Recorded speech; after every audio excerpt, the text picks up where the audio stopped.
Before television, families became loud, fast, and modern, there was one mountain, one farmhouse, and one simple good night that America never forgot. The Waltons first arrived in 1972, but its heart belonged to an older world. The struggles, faith, and family bonds of Depression-era America. For millions of viewers, Walton's Mountain felt less like a TV setting and more like home. Today we're looking back at the cast of The Waltons, then and now, and the actors who turned a quiet family drama into one of television's most comforting legacies. Jason Walton, the gentle and musically gifted son whose songs gave The Waltons some of its warmest moments, was portrayed by John Walmsley. He was born on February 6, 1956 in Blackburn, England, and was 16 when the series first brought Walton's Mountain into American homes in 1972. Jason stood apart because his strength was quiet. While the family faced hardship, work, and uncertainty, he often expressed hope through music, giving the show a softer emotional rhythm. Walmsley played him with natural sincerity, never forcing the sweetness of the character, but allowing Jason's kindness and ambition to grow slowly over the years.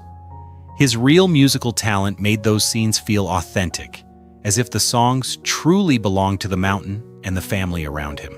After The Waltons, Walmsley continued building a life in music as a singer, guitarist, songwriter, and session musician, staying close to the creative spirit that defined his most beloved role.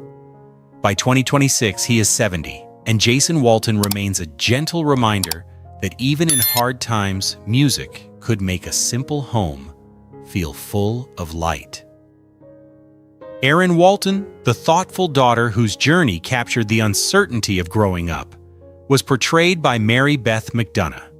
She was born on May 4, 1961 in Van Nuys, California, and was only 11 when the Waltons began in 1972. Erin worked because she felt emotionally real.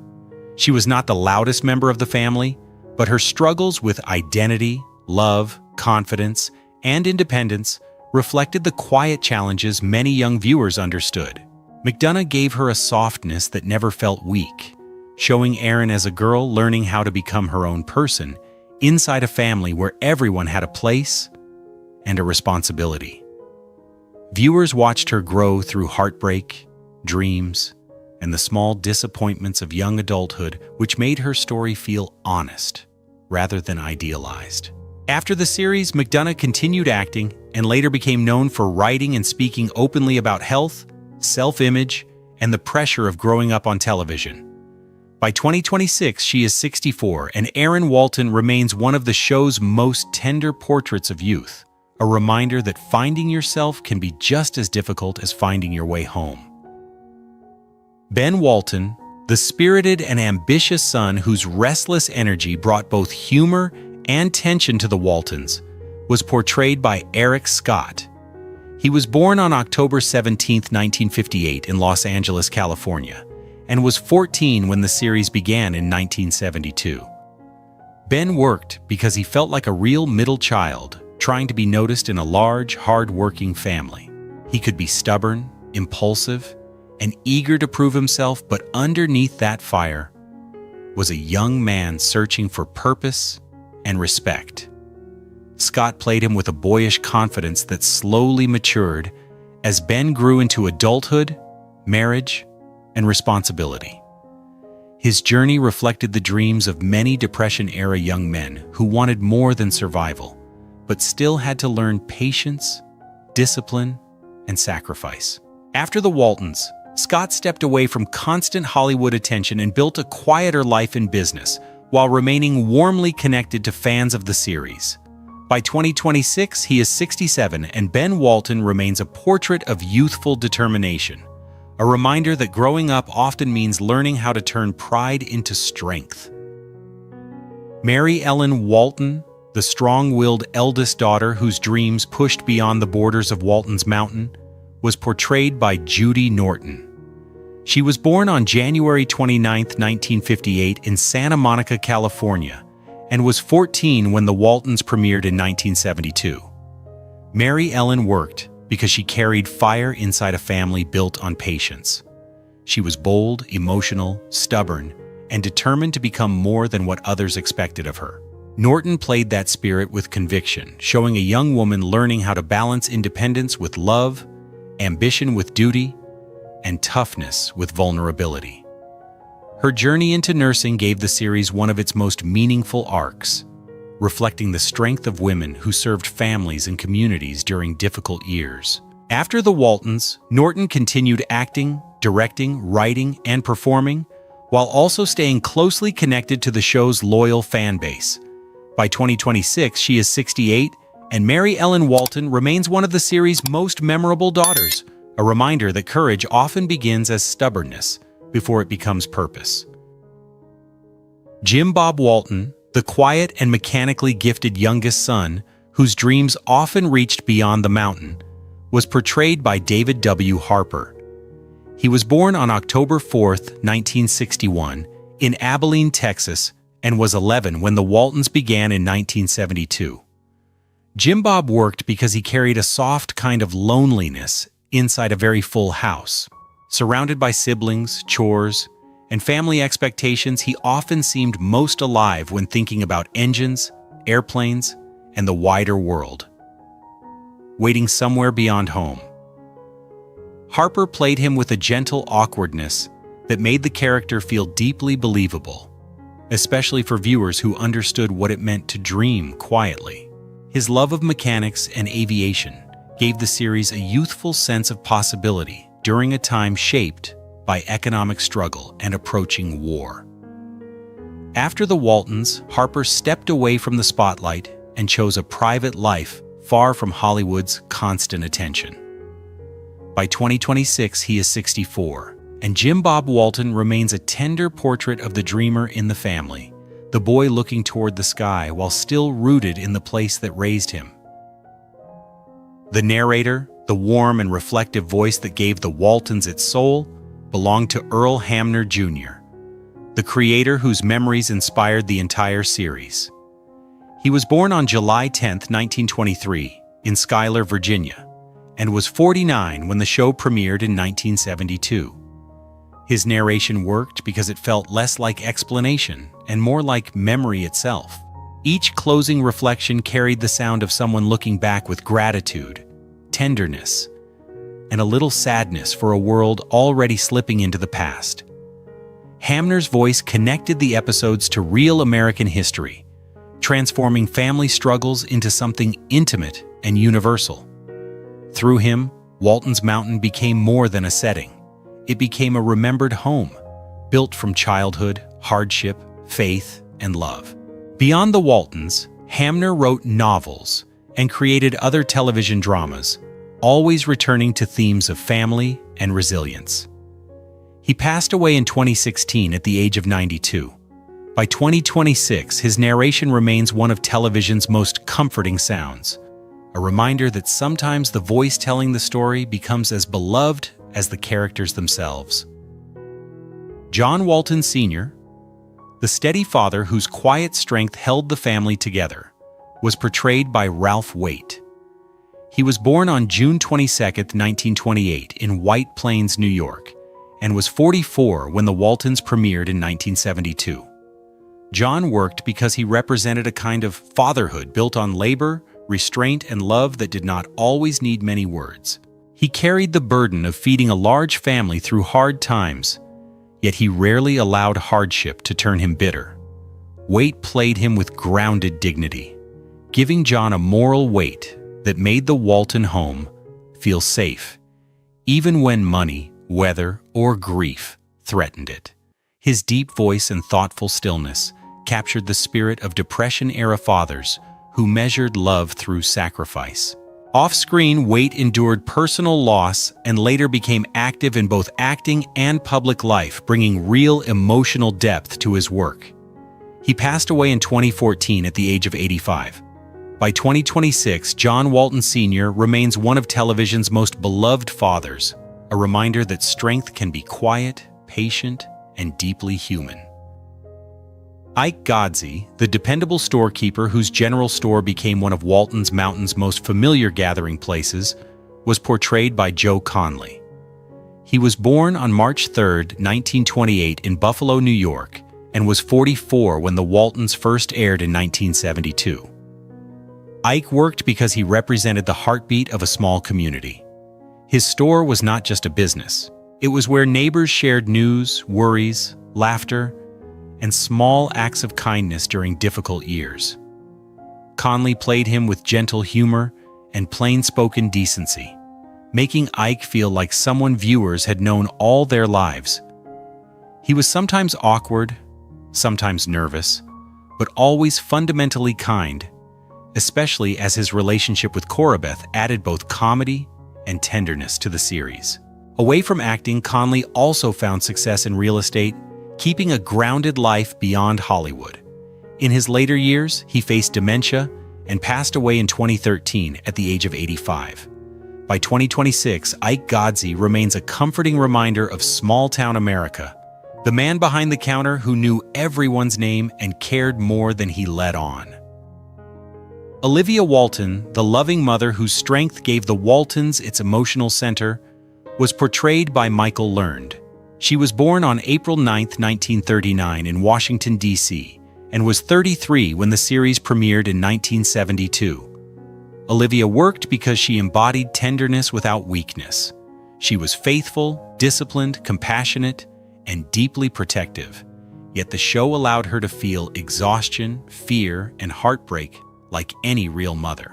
Learned played her with remarkable emotional honesty, turning ordinary scenes of cooking, comforting, scolding, or praying into moments that felt deeply lived in. Her performance helped define the image of the Depression-era mother who held a family together when everything outside the home felt uncertain.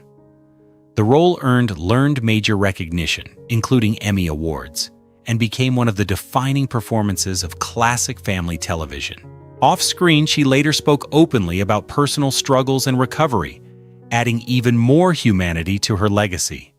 By 2026, she is 87, and Olivia Walton remains a portrait of grace under pressure, a mother whose love made Walton's Mountain feel like home.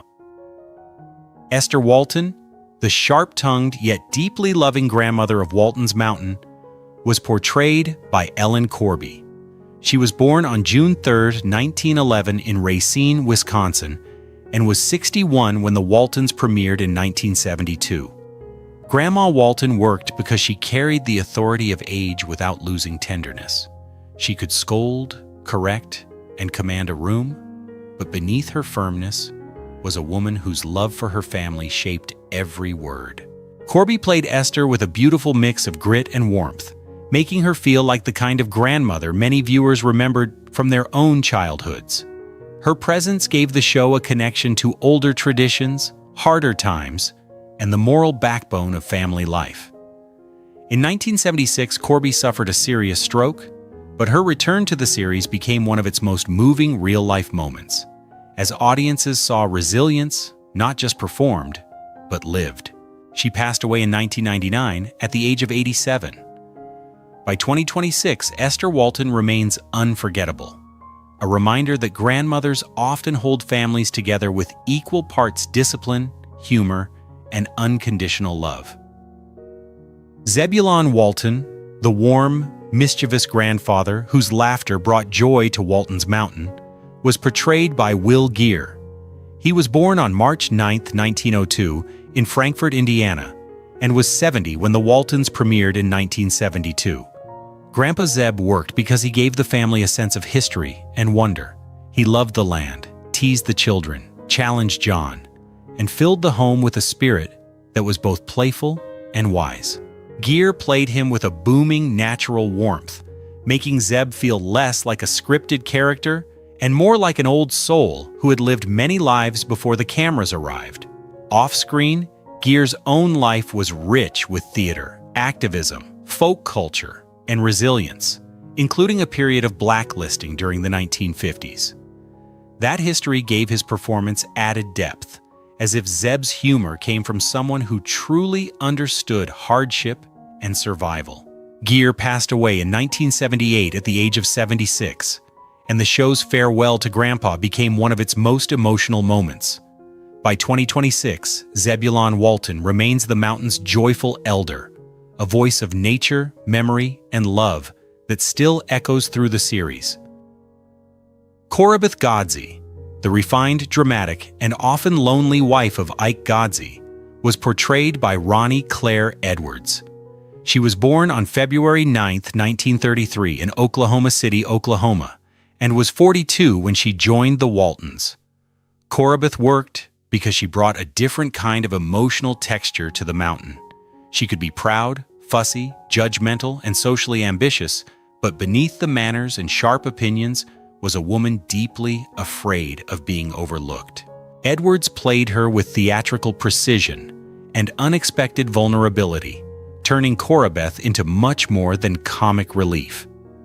Her struggles with identity, marriage, loneliness, and self-worth gave the character a bittersweet humanity that many viewers came to appreciate over time. She added elegance, tension, and humor to Ike's world, while also reflecting the private sadness that can hide behind proper behavior. Away from the series, Edwards was a writer, actress, and creative spirit with a lasting love for performance and preservation. She passed away in 2016 at the age of 83. By 2026, Korabeth Godse remains one of the Waltons' most richly drawn supporting characters, a reminder that even difficult people are often carrying quiet wounds. Emily Baldwin, the gentle and romantic half of the beloved Baldwin sisters, was portrayed by Mary Jackson. She was born on November 22, 1910 in Milford, Michigan, and was 61 when the Waltons began in 1972. Emily worked because she carried a softness that felt almost from another century. Polite, wistful, and devoted to memories of lost love, she brought a fragile sweetness to Walton's Mountain that balanced the harder realities of Depression-era life. Jackson played her with delicate humor and quiet sadness, especially whenever Emily spoke of Ashley Longworth, the man whose absence became one of the show's tender recurring notes. The Baldwin sisters could have been simple comic figures, but Jackson gave Emily a sincere emotional life beneath the family traditions and gentle eccentricity. Before becoming widely known on television, she had worked as a teacher and entered acting later than many performers, bringing maturity and observation to her roles. She passed away in 2005 at the age of 95. By 2026, Emily Baldwin remains a portrait of memory, manners, and unforgotten love. A reminder that even the sweetest characters can carry the ache of things that never came true. Mamie Baldwin, the firmer and more practical of the Baldwin sisters, was portrayed by Helen Klebe. She was born on January 6, 1907 in Mendota, Washington, and was 65 when The Waltons premiered in 1972. Mamie worked because she gave the Baldwin household structure, dignity, and a slightly sharper comic rhythm. While Emily often drifted into romance and memory, Mamie guarded the family name, the traditions, and the famous recipe with solemn pride. Klebe played her with precise timing and restrained authority, making Mamie both funny and deeply believable as a woman shaped by heritage and habit. Her scenes with Mary Jackson created a charming sisterly balance, one wistful, one firm, both living inside a world that was slowly disappearing. Klebe's long career stretched across radio, film, and television, and her experience gave Mamie a polish that never felt artificial. She understood how to make stillness, posture, and a single look carry meaning. She passed away in 2003 at the age of 96. By 2026, Mamie Baldwin remains a graceful symbol of old traditions preserved with pride, humor, and just enough stubbornness to make them unforgettable. Cindy Brunson Walton, the gentle young woman who became Ben Walton's wife and brought new warmth to the family, was portrayed by Leslie Winston. She was born on May 13, 1957 in Washington, D.C., and was 22 when she joined the Waltons. Cindy worked because she entered the series with a softness that felt natural rather than passive. As a young wife finding her place inside a large and deeply rooted family, She represented the quiet courage it takes to belong somewhere new. Winston played her with warmth, sincerity, and an understated emotional presence, allowing Cindy to grow through love, uncertainty, and responsibility without losing her gentle nature. Her relationship with Ben added a new layer to the later seasons, showing how the Walton family continued to expand and change as the children moved into adulthood. After acting, Winston eventually stepped away from the spotlight and built a behind-the-scenes career in television production, including work as a script supervisor. By 2026, she is 68, and Cindy remains a tender part of the Walton legacy, a reminder that family is not only something we are born into, but something we slowly learn how to join. Sheriff Ep Bridges, the steady lawman whose calm authority helped keep order around Walton's Mountain, was portrayed by John Crawford. He was born on September 13, 1920 in Colfax, Washington, and was 52 when he first appeared on the Waltons. Sheriff Bridges worked because he represented justice on a human scale.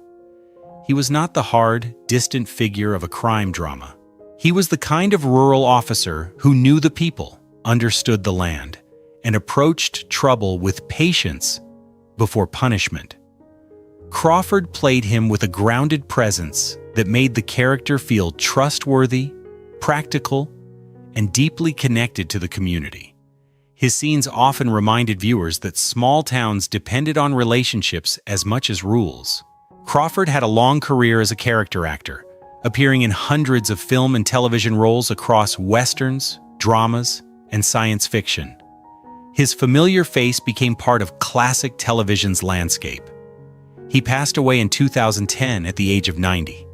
By 2026, Sheriff Ep Bridges remains a reassuring presence on Walton's Mountain, a reminder of a time when authority could still feel neighborly.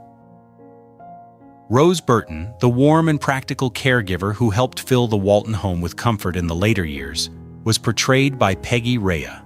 She was born on March 31, 1921, in Los Angeles, California, and was 57 when she joined the Waltons. Rose worked because she brought a familiar kind of kindness to the series at a time when the family was changing. With Olivia absent from much of the later story, Rose offered steadiness, humor, and a gentle domestic warmth that helped the household feel whole again. Rhea played her with natural generosity, giving the character the feeling of a neighbor or relative everyone had once known, someone who could cook, advise, worry, and laugh all in the same scene. Her performance never tried to replace Olivia, but instead added another layer of care to Walton's Mountain. Rhea had a long career in television, becoming beloved for roles that used her expressive face and strong comic timing. She passed away in 2011 at the age of 89.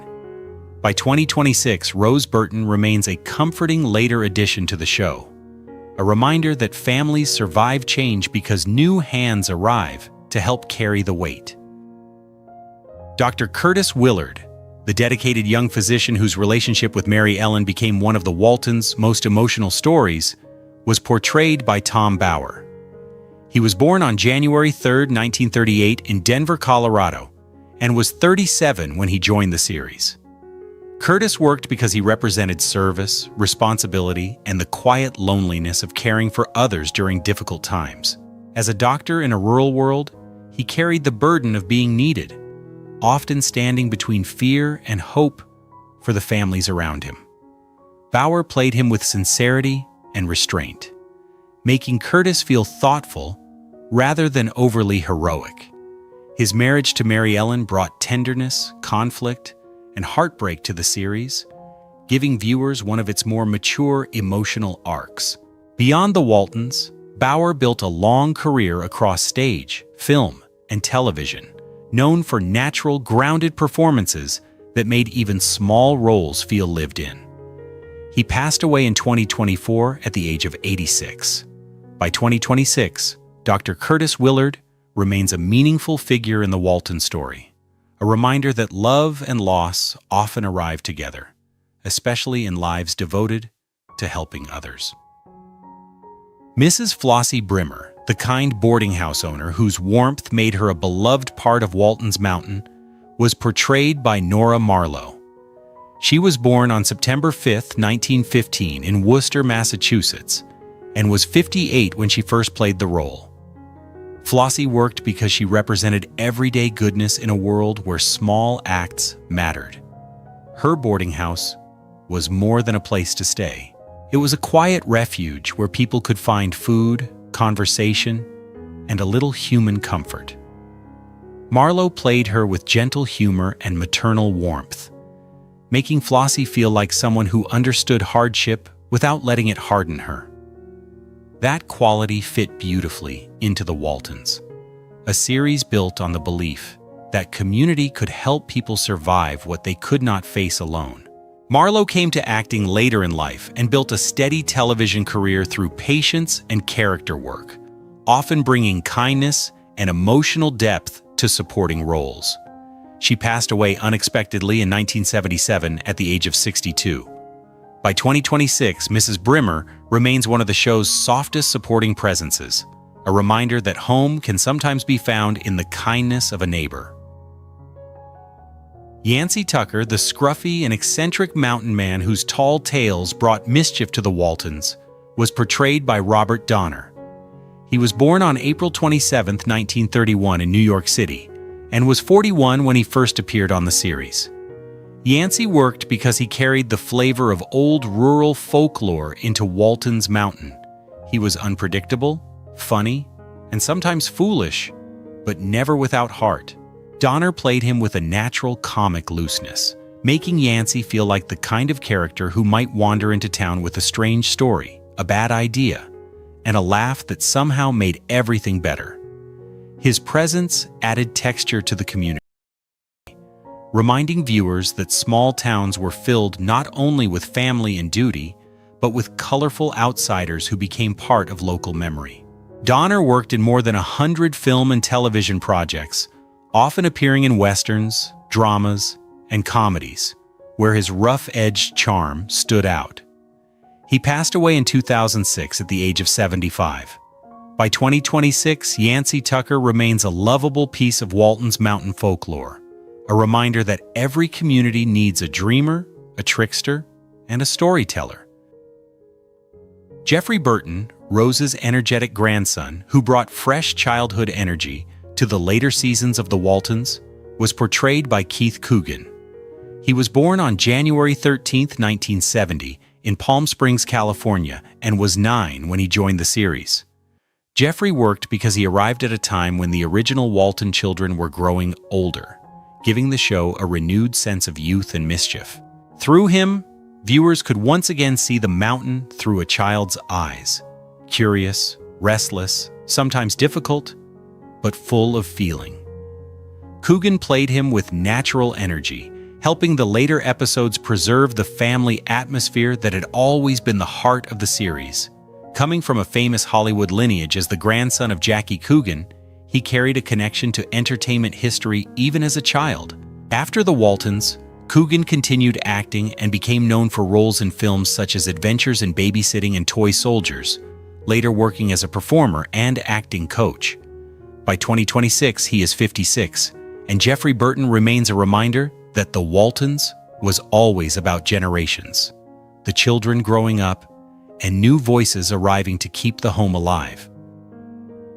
Reverend Matthew Fordwick, the earnest young minister who brought faith, awkwardness, and kindness to Walton's Mountain, was portrayed by John Ritter. He was born on September 17, 1948 in Burbank, California, and was 24 when he appeared on The Waltons. Fordwick worked because he was not presented as perfect. He was sincere, sometimes uncertain, and still learning how to guide a community with compassion instead of judgment. Ritter played him with warmth and humility, showing early signs of the emotional honesty and comic timing that would later make him a household name.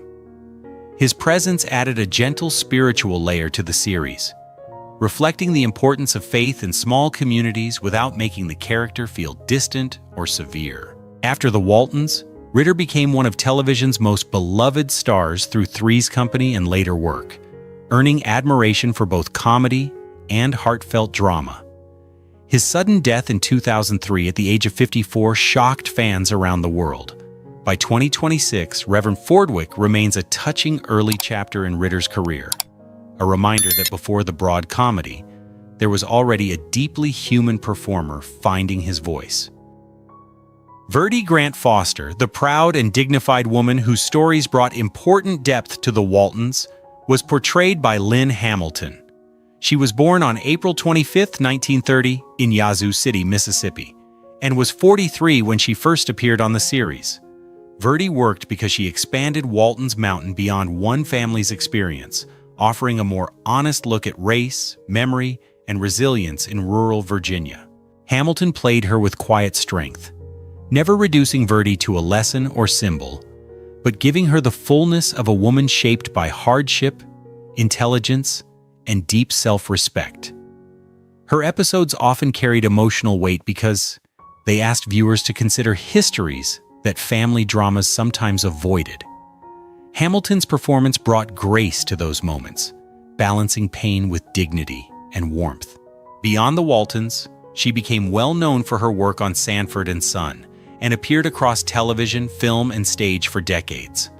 By 2026, she is 95, and Verdie Grant Foster remains one of the show's most meaningful supporting characters, a reminder that true nostalgia must also make room for the voices history tried to overlook.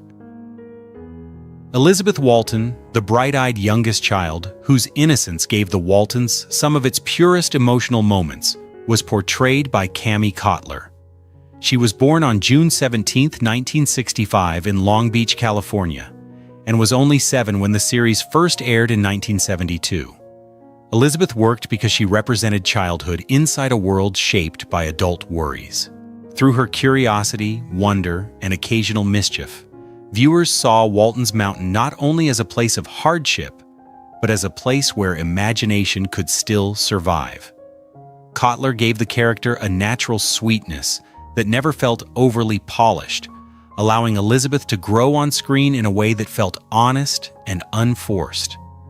Audiences watched her move from little girl innocence into thoughtful adolescence, making her transformation one of the show's quiet pleasures.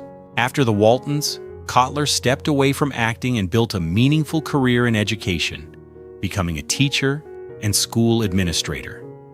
By 2026, she is 60, and Elizabeth Walton remains a gentle symbol of childhood memory, the youngest voice in a family whose love made difficult times feel bearable. John Boy Walton, the thoughtful young writer whose dreams gave the Waltons its literary heart, was portrayed by Richard Thomas. He was born on June 13, 1951, in New York City, and was 21 when the series premiered in 1972.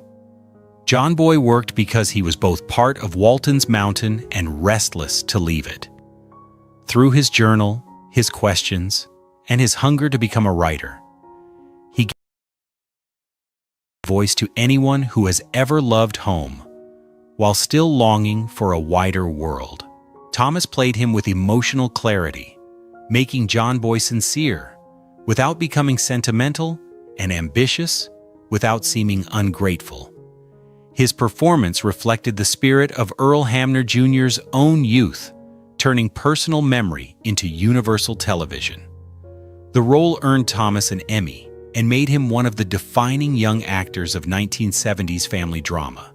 After the Waltons, he built a respected career in theater, television, and film, continuing to choose thoughtful and demanding work.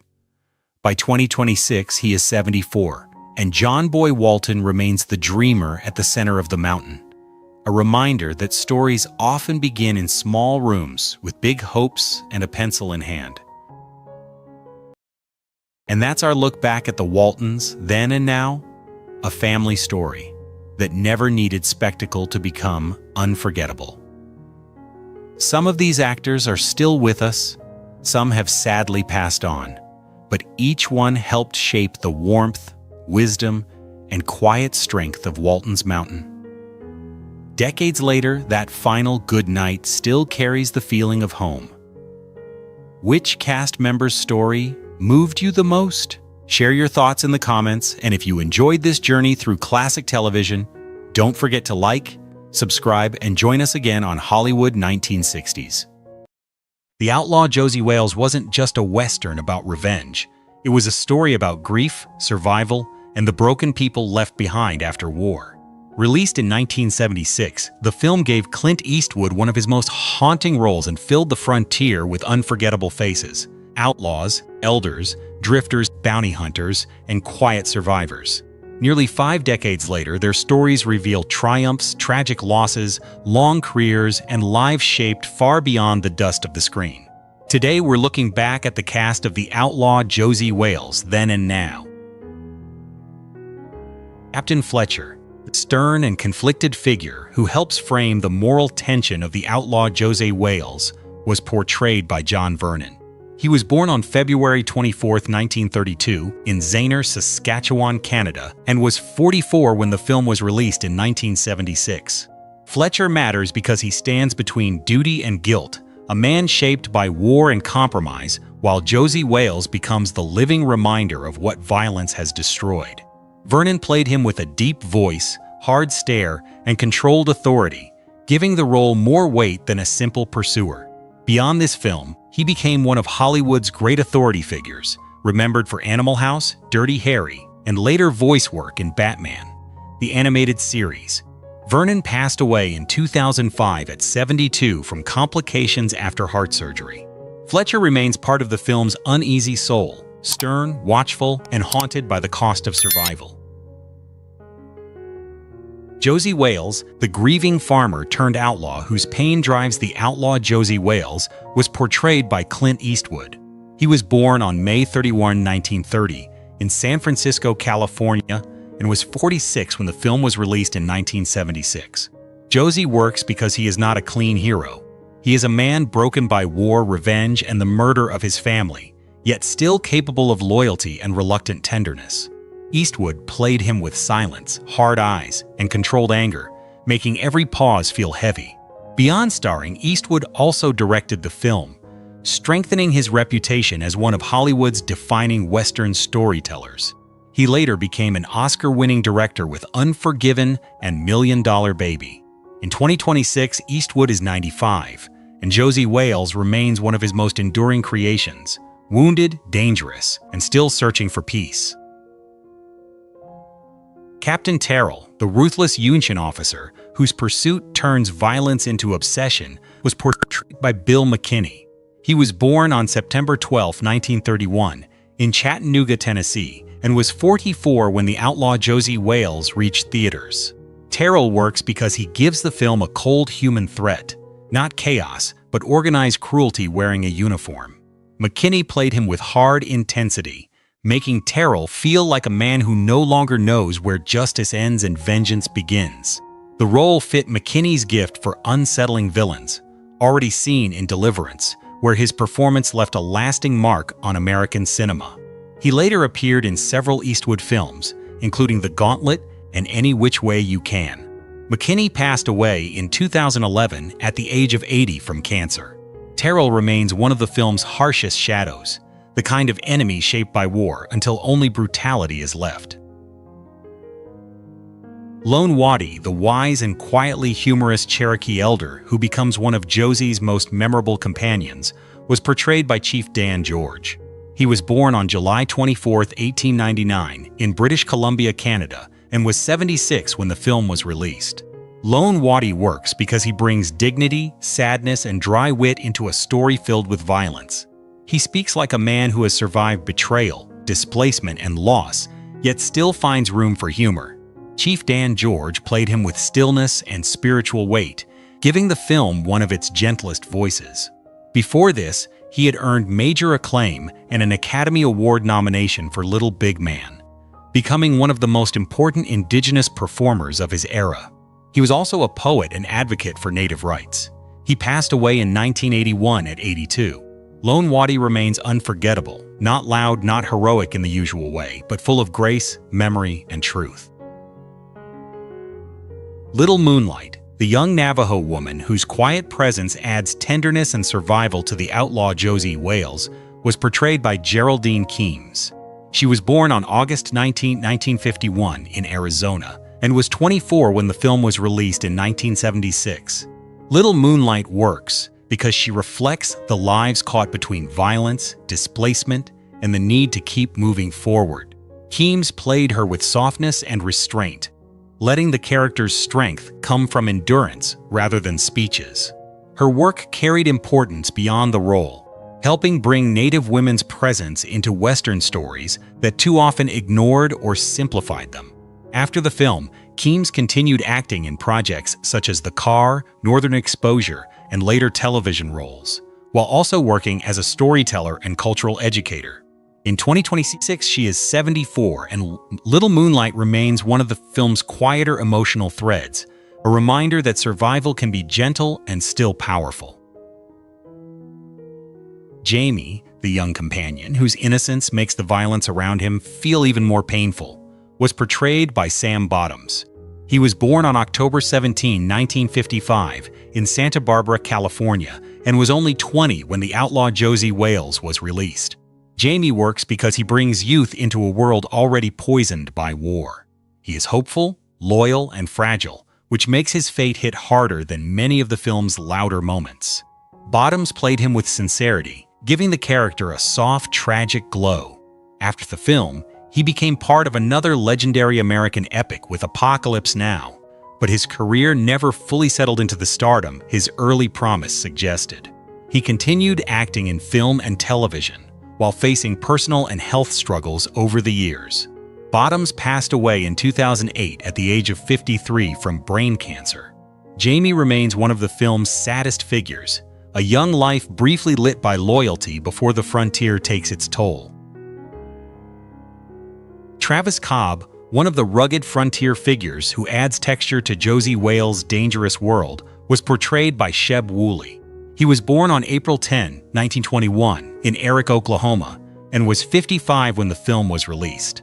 Cobb works because Wooley understood the Western not as costume but as rhythm, the voice, posture, and weathered ease of men shaped by dust and distance. Before acting became central, Wooley had lived close to rodeo culture and country music, giving his screen presence a lived-in authenticity. Beyond Josey Wales, he was famous for the novelty hit The Purple People Eater and for his long-running role as Pete Nolan on Rawhide, where he worked alongside a young Clint Eastwood. He also appeared in many Western films and television shows, becoming a familiar face of the genre. Wooley passed away in 2003 at the age of 82 after battling leukemia. Travis Cobb remains part of that old Western fabric, brief, rugged, and unmistakably real. The Carpetbagger, the strange and opportunistic figure who captures the uneasy aftermath of war, was portrayed by Woodrow Parfrey. He was born on October 5, 1922, in New York City, and was 53 when The Outlaw Josey Wales reached theaters. The character works because he embodies the greed and disorder that follow conflict, a man less interested in justice than in what can be taken from the ruins. Parfrey played him with nervous oddness, giving even a small role an unsettling edge. His own career was built on that gift, the ability to make brief characters feel strange, specific, and memorable. He appeared in films and shows such as Planet of the Apes, Dirty Harry, The Waltons, and Little House on the Prairie. Parfrey passed away in 1984 at only 61 from a heart attack. His Carpetbagger remains a sharp little portrait of post-war opportunism, proof that the West's danger did not always come with a gun drawn. 10 Bears, the proud Comanche leader, whose meeting with Josey Wales gives the film one of its most powerful moral moments, was portrayed by Will Sampson. He was born on September 27, 1933, in Okmulgee County, Oklahoma, and was 42 when the film was released. 10 Bears works because he brings dignity, restraint, and hard-earned wisdom into a story built on revenge. Sampson's towering presence and calm voice make the scene feel less like negotiation and more like two wounded worlds deciding whether more blood must be spilled.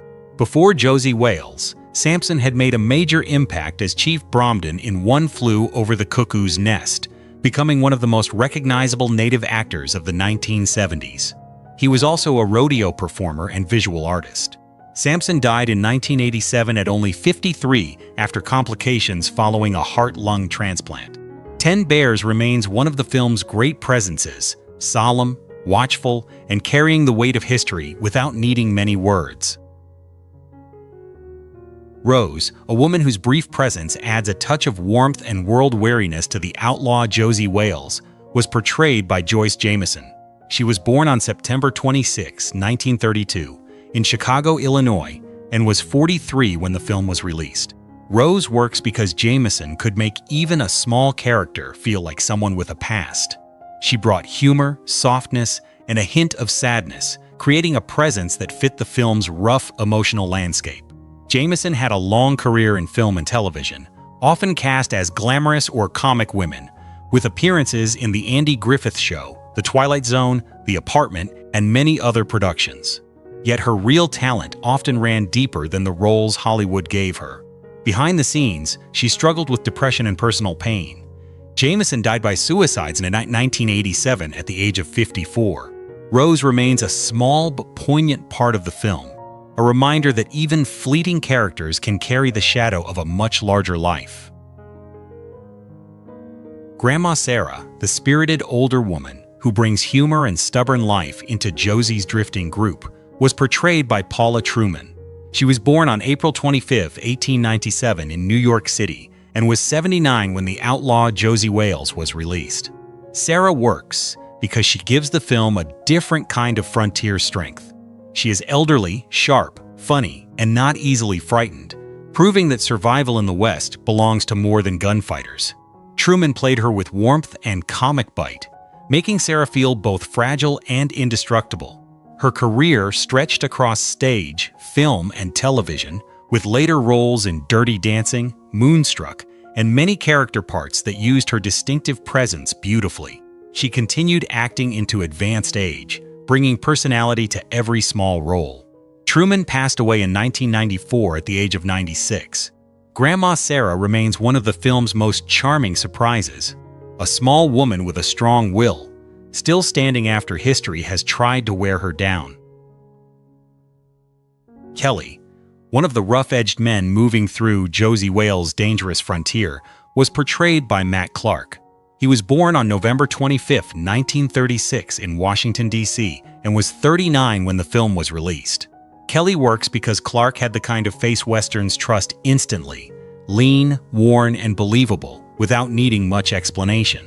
He brought quiet grit to the role, fitting naturally into a world of riders, drifters, and men shaped by hard choices. Clark became one of those reliable character actors who helped define the texture of 1970s and 1980s film, appearing in The Cowboys, The Culpeper Cattle Co., Back to the Future Part 3, and many television westerns and dramas. His career has been built less on stardom than on credibility, the kind that makes a scene feel lived in.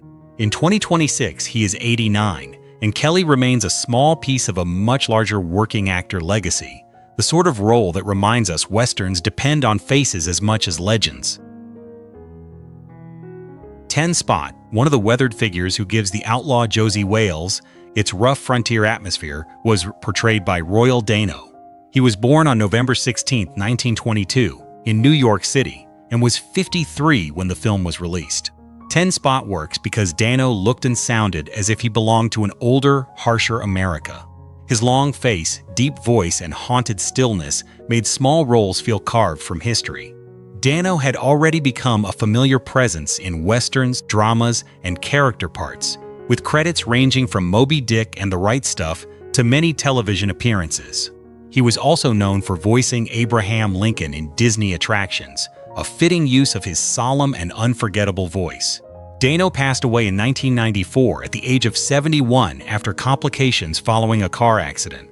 10 Spot may be brief, but Dano's presence gives the film another layer of worn authenticity, the kind only a true character actor could bring. The Comanche leader, a stern and forceful presence in the outlaw Josie Wales, was portrayed by John Quaid. He was born on April 1, 1938, in Kansas City, Kansas, and was 38 when the film was released. The role works because Quaid had a naturally imposing screen energy, heavy brow, powerful voice and the kind of stillness that could make a scene tense before anyone moved. Though the part is brief, he gives it weight, helping the film's frontier world feel unpredictable and dangerous. Quaid became especially known for playing tough men, bikers, outlaws, and heavies, often appearing in Clint Eastwood projects such as Every Which Way But Loose, Any Which Way You Can, and High Plains Drifter.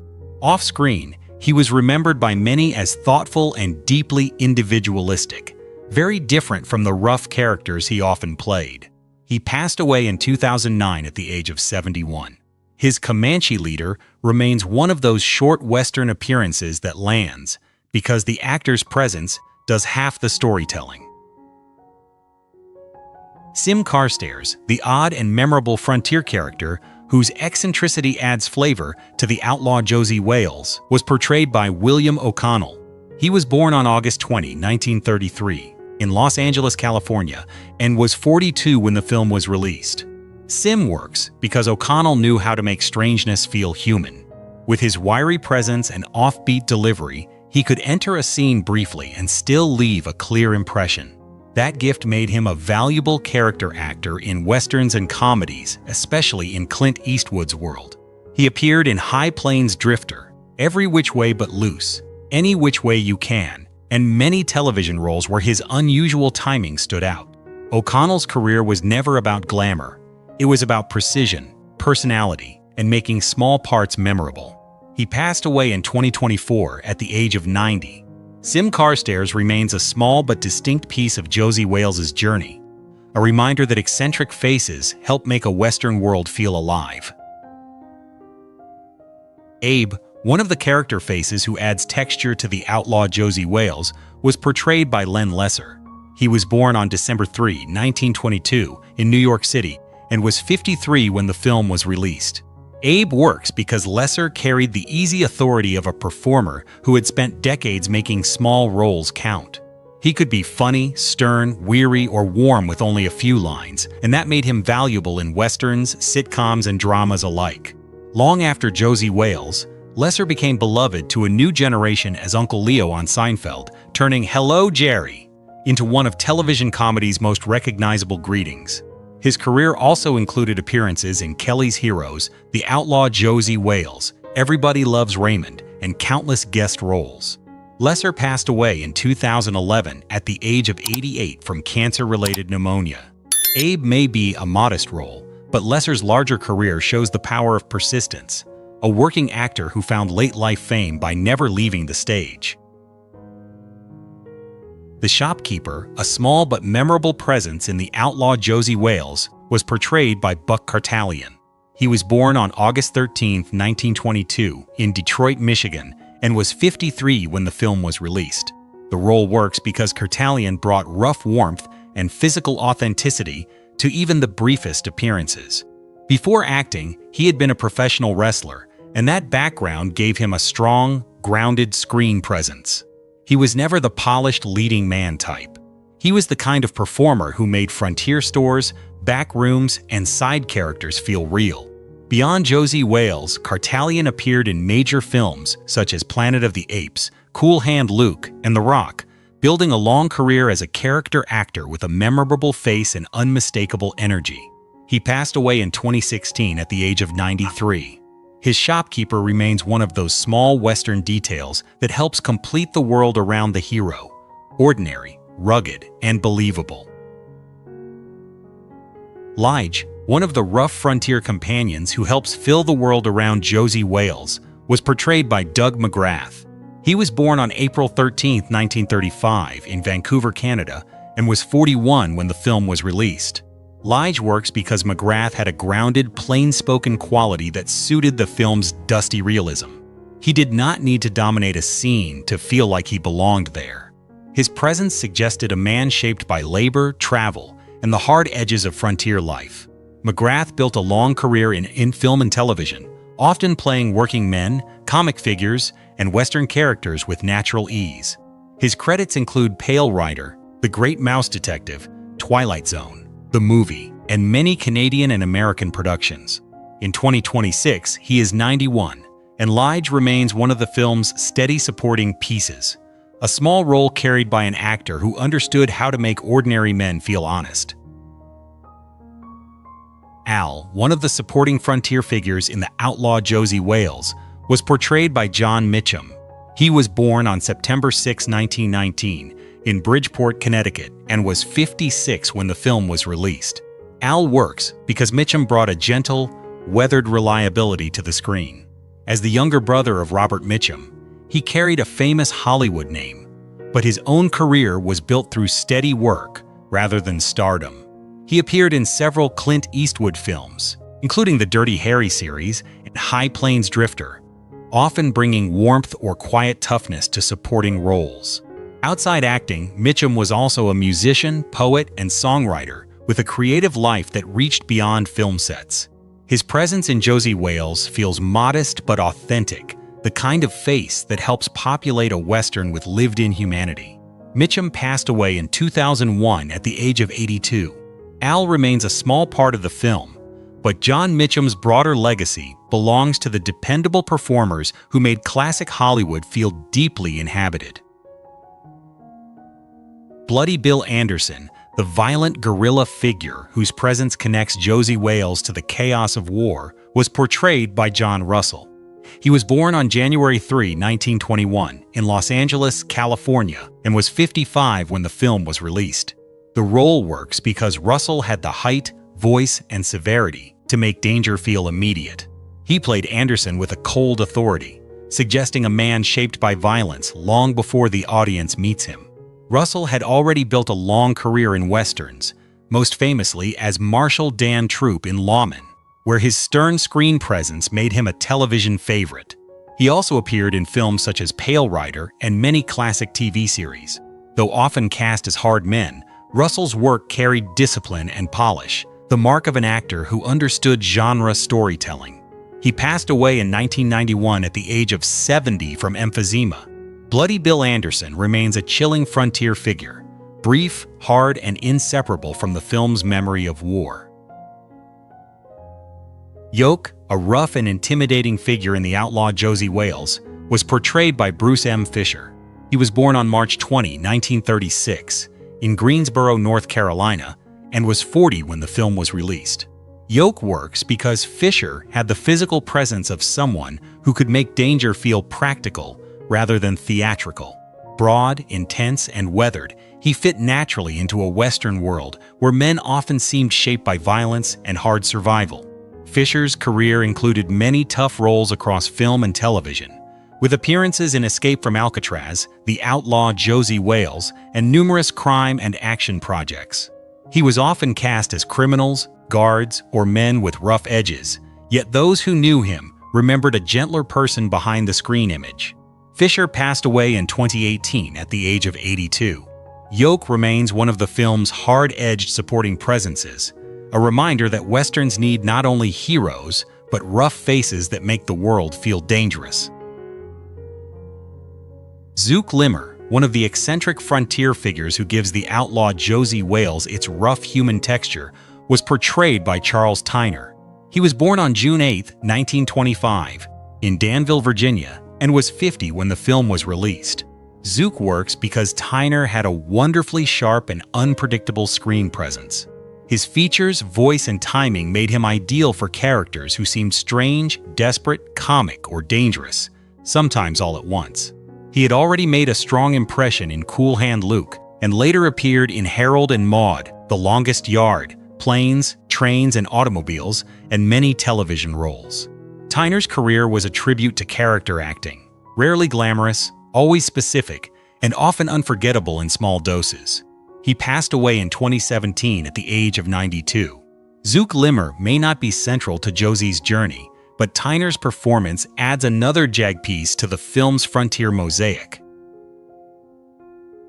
The second Texas Ranger, one of the rough lawmen moving through the dangerous world of the outlaw Josie Wales, was portrayed by Bob Hoye.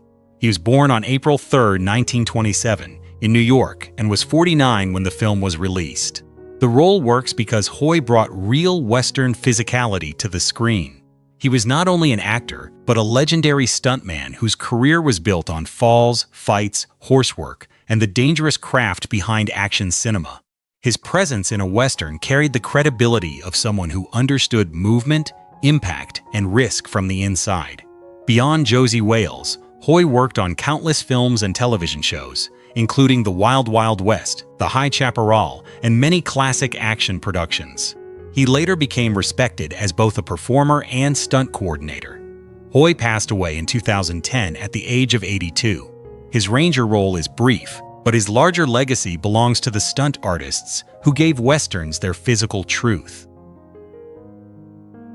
The first bounty hunter, a sharp and dangerous presence in the outlaw Josie Wales, was portrayed by John Davis Chandler. He was born on January 28, 1935, in Hinton, West Virginia, and was 41 when the film was released. The role works because Chandler had one of the most distinctive villain faces in 1970s cinema. Lean, intense, and unsettling before he even spoke. He made small threats feel personal, which suited a film where danger often appears suddenly from the road. Chandler built a long career playing criminals, outlaws, and unstable men, appearing in The Young Savages, Mad Dog Call, Pat Garrett and Billy the Kid, and many television dramas. Typecasting followed him, but he gave those roles an edge that made them difficult to forget. He passed away in 2010 at the age of 75. His bounty hunter remains a brief but effective figure, the kind of man who reminds viewers that José's past is never far behind him. Granny Hawkins, the eccentric older woman whose sharp spirit brings humor to the outlaw Josie Wales, was portrayed by Madeline Taylor Holmes. She was born on August 6, 1914, in Forest Hills, New York, and was 61 when the film was released. Granny Hawkins works because she adds a rough comic spark to a story heavy with grief and violence.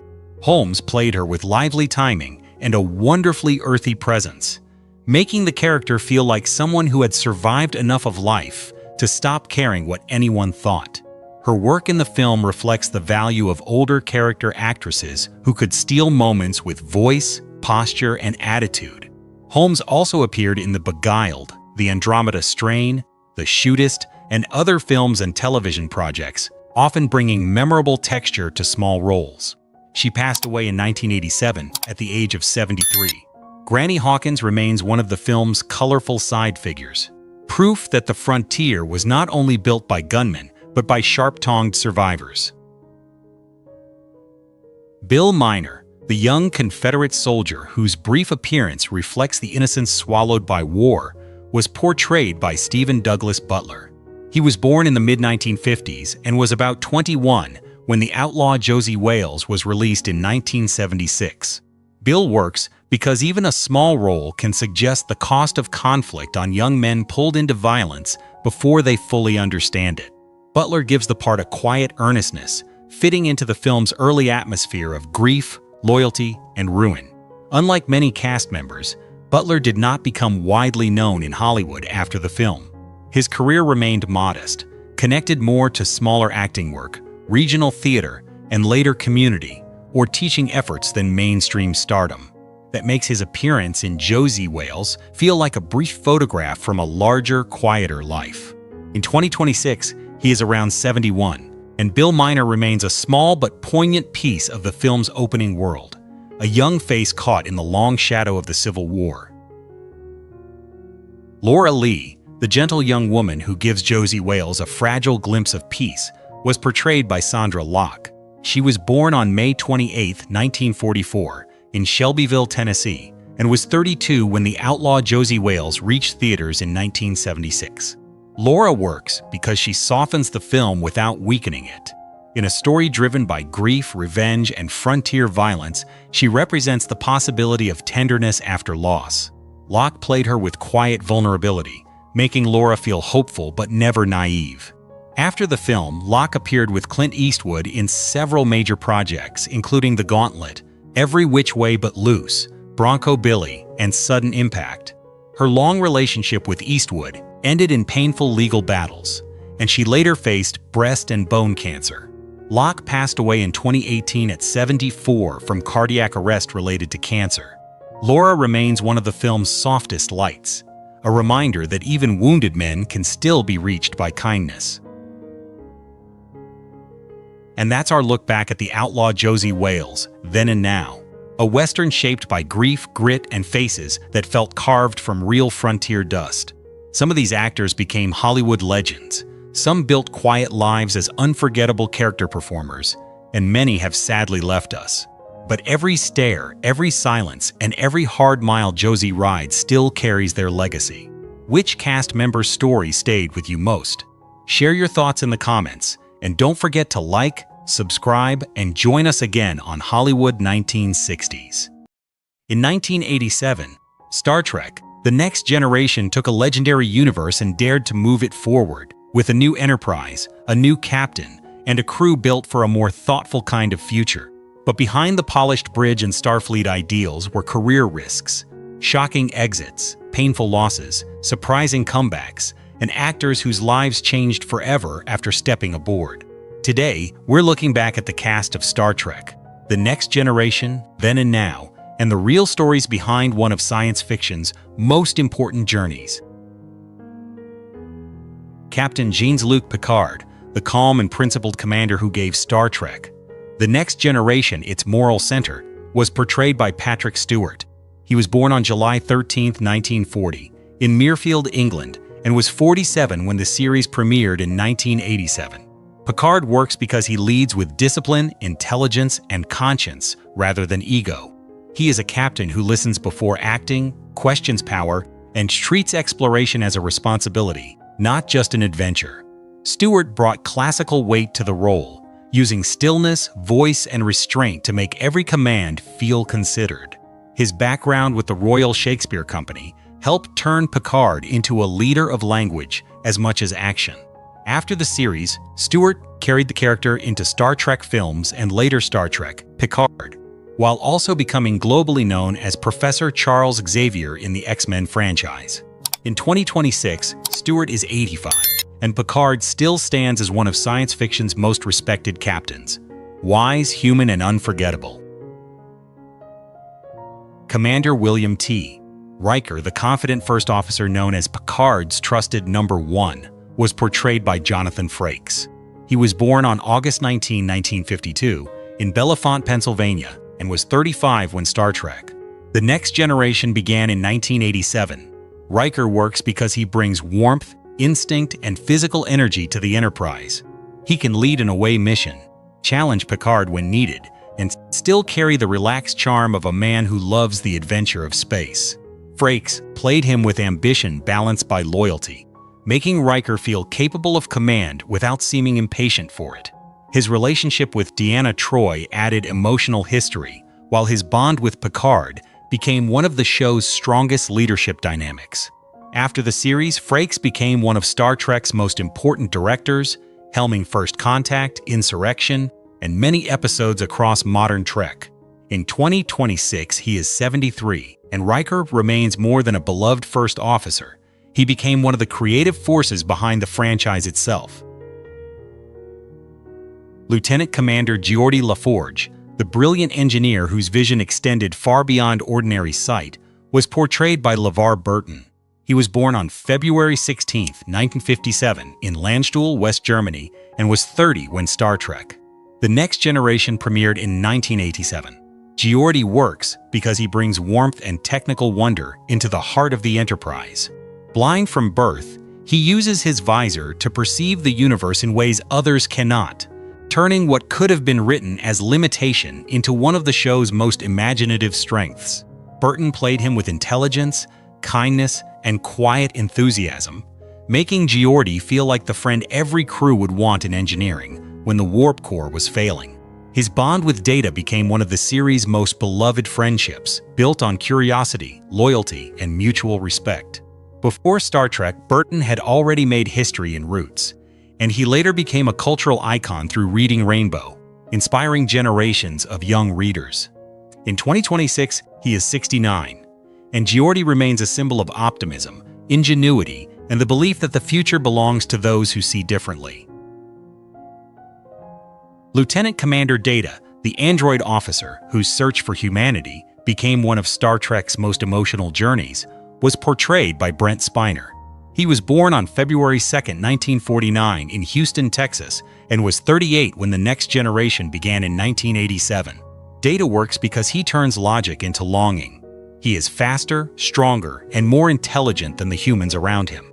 Yet what he wants most is to understand laughter, friendship, fear, love, and the strange imperfections that define being alive. Spiner played him with remarkable precision, using stillness, timing, and subtle curiosity to make an emotionless character deeply moving. Data's friendships with Geordi, Picard, and the crew gave the series some of its richest questions about identity and personhood. After the show, Spiner continued the role in Star Trek films and later returned in Star Trek. Picard, while also working across television, film, voice acting, and music. In 2026, he is 77, and Data remains one of science fiction's most beloved creations, a machine who helped audiences understand humanity more clearly. Dr. Beverly Crusher, the compassionate chief medical officer who brought intelligence and emotional strength to the Enterprise, was portrayed by Gates McFadden. She was born on March 10, 1949, in Cuyahoga Falls, Ohio, and was 38 when The Next Generation first aired in 1987. Beverly works because she balances science with humanity. She is a doctor, a mother, a widow, and a trusted officer who often challenges Picard when ethics, medicine, and command collide. McFadden played her with warmth and quiet authority, making Crusher feel capable without losing tenderness.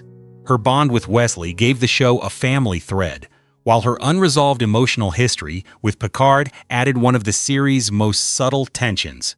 Before Star Trek, McFadden worked in theater and choreography, including with Jim Henson Productions, and that background gave her performance physical ease and discipline. After the series, she returned for films and Star Trek, Picard, while also teaching, directing, and hosting. In 2026, she is 77, and Beverly Crusher remains a vital part of the Enterprise's heart, a healer who understood that survival was never only physical. The Enterprise computer, the calm and ever-present voice guiding the crew through missions, emergencies, and daily ship operations, was performed by Majel Barrett. She was born on February 23, 1932, in Cleveland, Ohio, and was 55 when The Next Generation premiered in 1987. The voice works because it feels like Starfleet itself, efficient, steady, and quietly familiar. Barrett's measured delivery became part of the atmosphere of the Enterprise, turning computer responses into a sound fans instantly recognized. But her importance to Star Trek goes much deeper.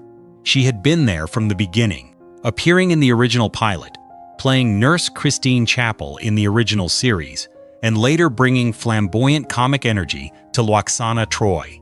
As Gene Roddenberry's wife and a recurring creative presence across the franchise, she became known affectionately as the First Lady of Star Trek. Barrett continued voicing Starfleet computers across multiple series and films until her final years. She passed away from leukemia in 2008 at the age of 76. Her voice remains woven into the franchise like a memory in the ship's walls, quiet, constant, and unmistakably Star Trek. Wesley Crusher, the gifted young prodigy growing up aboard the Enterprise, was portrayed by Will Wheaton. He was born on July 29, 1972, in Burbank, California, and was only 15 when The Next Generation began in 1987. Wesley works because he represents both the promise and pressure of being brilliant too young. As Beverly Crusher's son, he is surrounded by Starfleet legends and constantly trying to prove he belongs among them. The character divided fans during the original run, but Wheaton played him with sincerity, capturing a boy who wanted to help, to matter, and to find his place in a universe larger than childhood. Wesley's journey towards Starfleet, and eventually beyond it, became a story about growth, expectation, and self-discovery. Before Star Trek, Wheaton was already known for Stand By Me, and after leaving the series, he built a new identity as a writer, actor, host, and pop culture voice.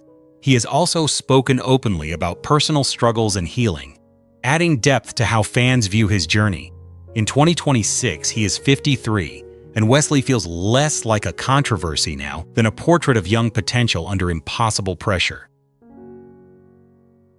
Chief Miles O'Brien, the dependable transporter chief who quietly became one of Star Trek's most human characters, was portrayed by Colm Meaney. He was born on May 30, 1953, in Dublin, Ireland, and was 34 when The Next Generation premiered in 1987. O'Brien works because he feels less like a polished officer and more like a real working man in space. He is practical, loyal, occasionally tired, and deeply grounded, giving the Enterprise a blue-collar texture beneath the grandeur of Starfleet ideals. Meaney brought dry humor and emotional honesty to what began as a small recurring role, slowly turning O'Brien into a fan favorite. His character grew even richer on Deep Space Nine, where marriage, fatherhood, war trauma, and duty gave him some of the franchise's most relatable stories. Outside Star Trek, Meaney built an acclaimed film and television career, with standout work in The Commitments, The Snapper, Layer Cake, and many more projects. In 2026, he is 73, and O'Brien remains beloved because he made the future feel lived in, not just heroic but hardworking, flawed, and real. Lieutenant Natasha Tasha Yar, the tough and wounded security chief whose short time on the Enterprise left a lasting mark, was portrayed by Denise Crosby. She was born on November 24, 1957, in Hollywood, California, and was 30 when The Next Generation premiered in 1987. Tasha works because her strength comes from survival. Raised on a violent colony, she arrives in Starfleet with discipline, skill, and a fierce need to build a life beyond trauma. Crosby gave her a sharp, guarded quality that hinted at a much deeper story than the first season had time to explore. Her death in Skin of Evil shocked viewers and became one of the series' earliest controversial moments. Yet Crosby's connection to Star Trek did not end there. She returned in the powerful alternate timeline episode Yesterday's Enterprise and later played Sela, Tasha's half-Romulan daughter, giving the character's legacy a strange second life. Crosby also produced the documentary Trekkies, exploring the fandom with humor and affection. In 2026, she is 68, and Tasha Yar remains remembered as a character who left too soon, but never disappeared from Star Trek history. Guinan, the mysterious bartender of 10 Forward, whose wisdom often reached deeper than Starfleet protocol, was portrayed by Whoopi Goldberg. She was born on November 13, 1955, in New York City, and was 33 when she first appeared on The Next Generation in 1988. Guinan works because she feels older than the room, as if she has seen civilizations rise, fall, and repeat their mistakes. She does not command the ship, yet Picard listens to her in ways he listens to almost no one else. Goldberg played her with calm humor, quiet authority, and a sense of history that made even brief scenes feel important. Her presence also carried cultural meaning. Goldberg had been inspired by Nichelle Nichols' Uhura, and joining Star Trek brought that legacy full circle. Beyond the franchise, Goldberg became one of the few performers to achieve EGOT status, with major success in film, television, comedy, and hosting. She later returned as Guinan in Star Trek, Picard, giving fans another glimpse of that timeless presence. In 2026, she is 70, and Guinan remains unforgettable, the listener at the edge of the galaxy who always seemed to know more than she said. Dr. Catherine Pulaski, the no-nonsense physician who briefly replaced Beverly Crusher in Season 2, was portrayed by Diana Muldaur. She was born on August 19, 1938, in Brooklyn, New York, and was 50 when she joined The Next Generation in 1988. Pulaski works because she disrupts the crew's comfort. She is brilliant, direct, sometimes abrasive, and openly skeptical of Data's personhood, which created tension that many fans still debate. Muldaur played her with authority and steel, giving Pulaski the feel of an older-school doctor who trusted experience over politeness. Over time, her respect for Data begins to grow, and that slow shift gave the character more nuance than her short run first suggested. Muldaur was already part of Star Trek history before TNG, having appeared in the original series, and she also built a strong television career through shows like McCloud and L.A. Law.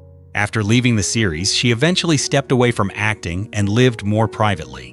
In 2026, she is 87, and Pulaski remains one of Star Trek's most debated doctors, difficult, intelligent, and more interesting than simple replacement casting.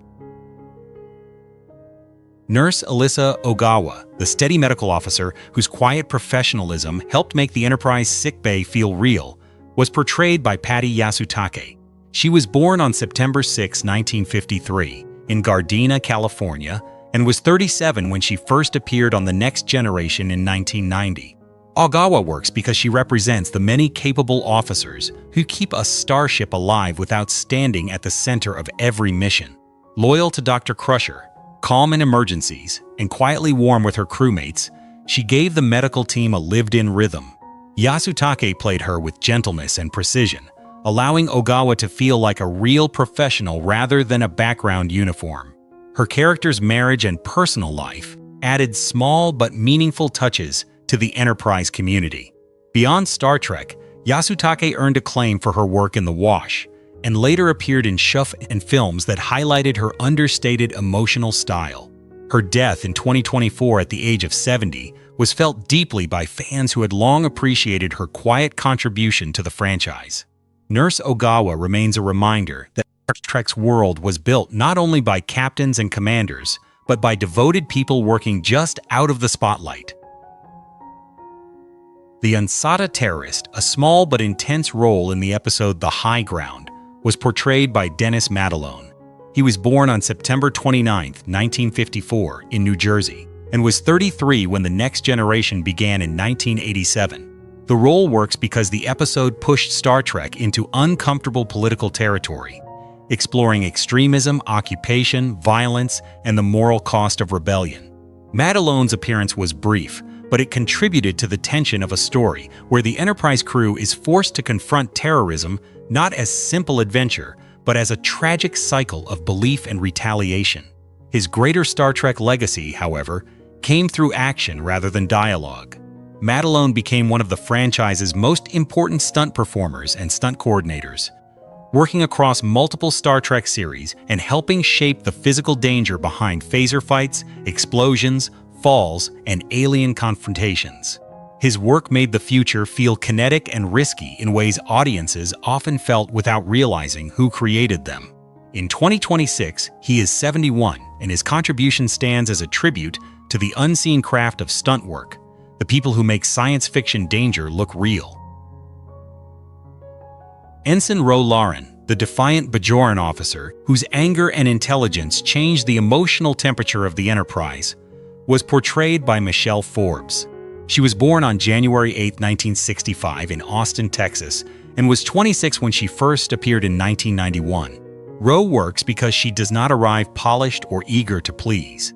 She is wounded by occupation, skeptical of authority, and unwilling to hide the bitterness that Starfleet would rather discipline away.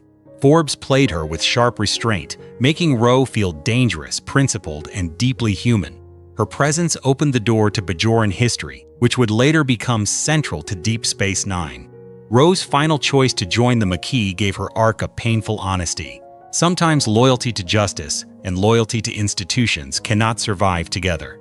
Forbes went on to build a powerful career in darker, complex roles, including Battlestar Galactica, True Blood, The Killing, and Homicide, Life on the Street. She later returned as Ro in Star Trek Picard, giving the character long-awaited closure. In 2026, she is 61, and Ro Laren remains one of Star Trek's most compelling rebels, angry for reasons the story never lets us dismiss. Keiko O'Brien, the intelligent botanist whose family life gave Star Trek a more domestic kind of realism, was portrayed by Rosalind Chow. She was born on September 23, 1957, in Anaheim, California, and was 34 when she first appeared as Keiko in 1991. Keiko works because she shows that life in Starfleet is not only missions, battles, and command decisions. She has a career, a marriage, a child, frustrations, and compromises, all the ordinary pressures that follow people even into space. Chow played her with warmth and firmness, making Keiko more than simply Miles O'Brien's wife. On Deep Space Nine, the character became even richer as she built a school, raised a family, and navigated the strain of life on a dangerous frontier station. Outside Star Trek, Chow has had a long and versatile career, with memorable roles in The Joy Luck Club, Mulan, What Dreams May Come, and many television dramas. In 2026, she is 68, and Keiko remains valuable because she made the future feel personal. A reminder that exploration also includes marriage, parenthood, and the difficult work of building a home. Q, the omnipotent trickster who turned Captain Picard's life into a series of cosmic tests, was portrayed by John Delancey. He was born on March 20, 1948, in Philadelphia, Pennsylvania, and was 39 when he first appeared in The Next Generation in 1987. Q works because he is ridiculous and profound at the same time. He snaps his fingers, bends reality, mocks Starfleet, and treats humanity like a fascinating experiment. Yet his chaos often forces Picard and the crew into moral questions they cannot escape. Delancey played him with wit, arrogance, and theatrical delight, making Q dangerous without losing the fun of watching him misbehave. His appearances became major events, not just in TNG but across Deep Space Nine, Voyager, Lower Decks, and Star Trek. Picard. Beyond Star Trek, Delancey built a varied career in television, theater, voice work, and narration, gaining another devoted fan base through My Little Pony. Friendship is magic.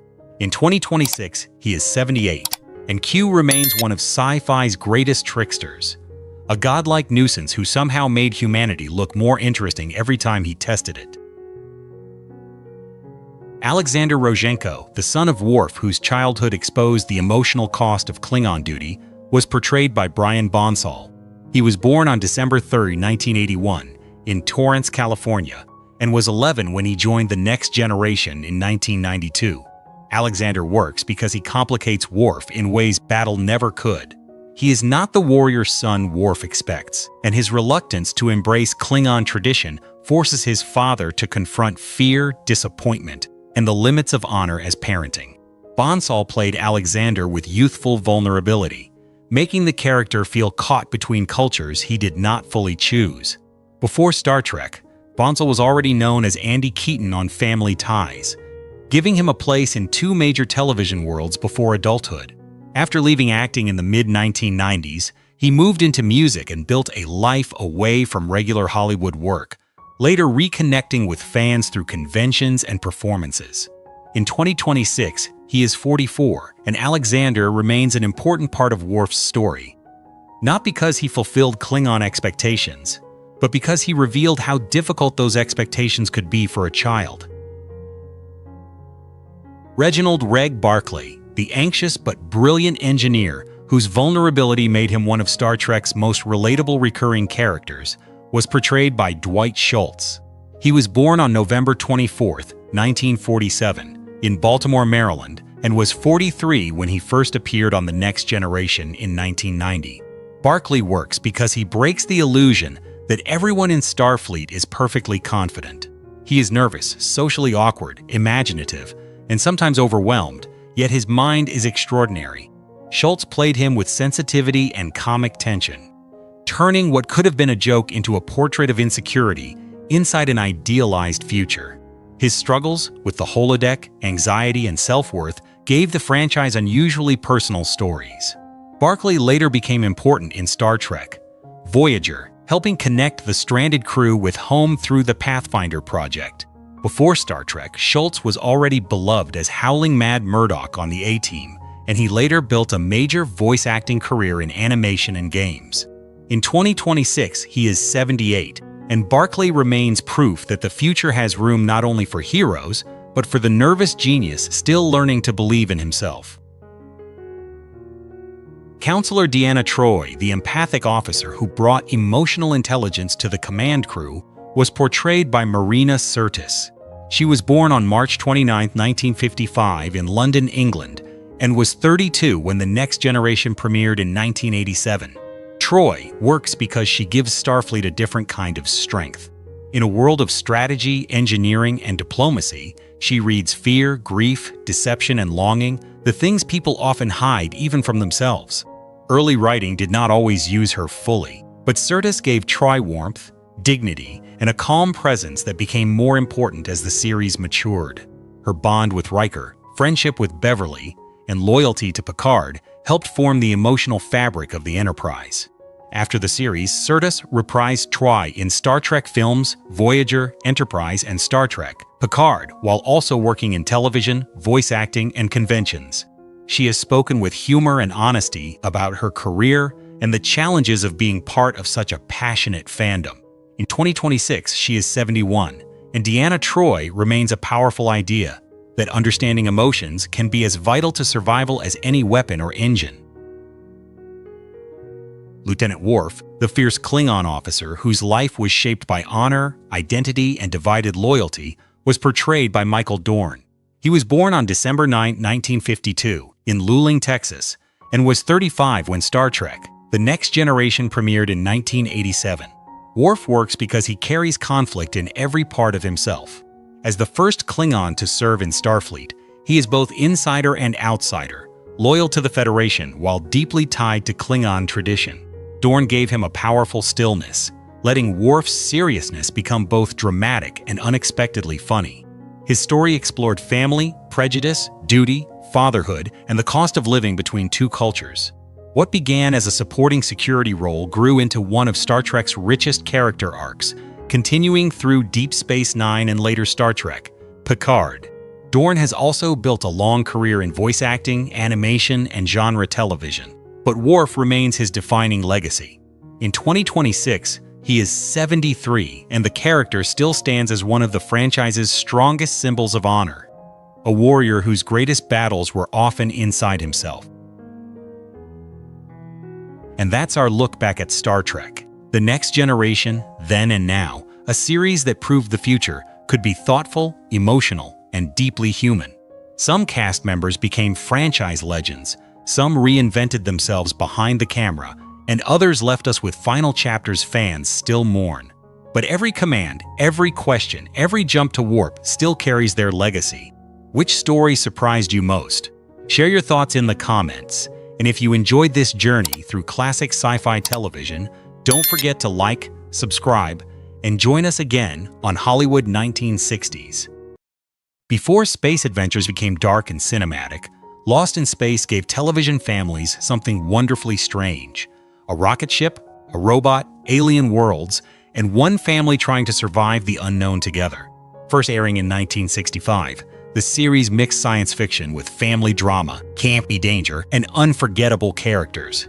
But behind the Jupiter 2 were career reinventions, tragic endings, long retirements, and surprising lives after fame.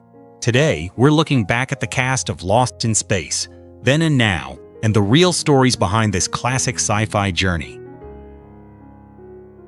Dr. John Robinson was the calm center of Lost in Space, the kind of father and commander who had to keep thinking clearly even when the universe itself seemed determined to break his family apart. Guy Williams, born on January 14, 1924 in New York City, was 41 when the series launched in 1965, bringing Dr. Robinson a heroic steadiness shaped by intelligence, courage, and quiet paternal warmth. As the leader of the Jupiter 2, John had to be scientist, explorer, protector, and father all at once, guiding Maureen, Judy, Penny, and Will through alien worlds and impossible dangers.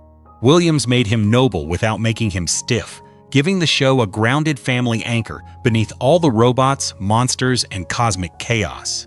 Before Lost in Space, he was already beloved as Disney's masked hero in Zorro, a role that made him especially popular with audiences in the United States and Latin America.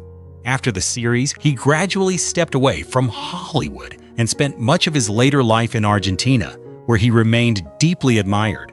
His sudden death in 1989 at 65 from a brain aneurysm gave his legacy a quiet sadness, but for fans, Robinson still stands at the controls, steady, brave, and forever trying to bring his family home. Maureen Robinson gave Lost in Space something more important than futuristic technology: a mother's calm in the middle of the unknown. Played by June Lockhart, she was not written as a helpless passenger on the Jupiter 2, but as an intelligent, capable woman whose scientific knowledge and emotional strength helped hold the Robinson family together.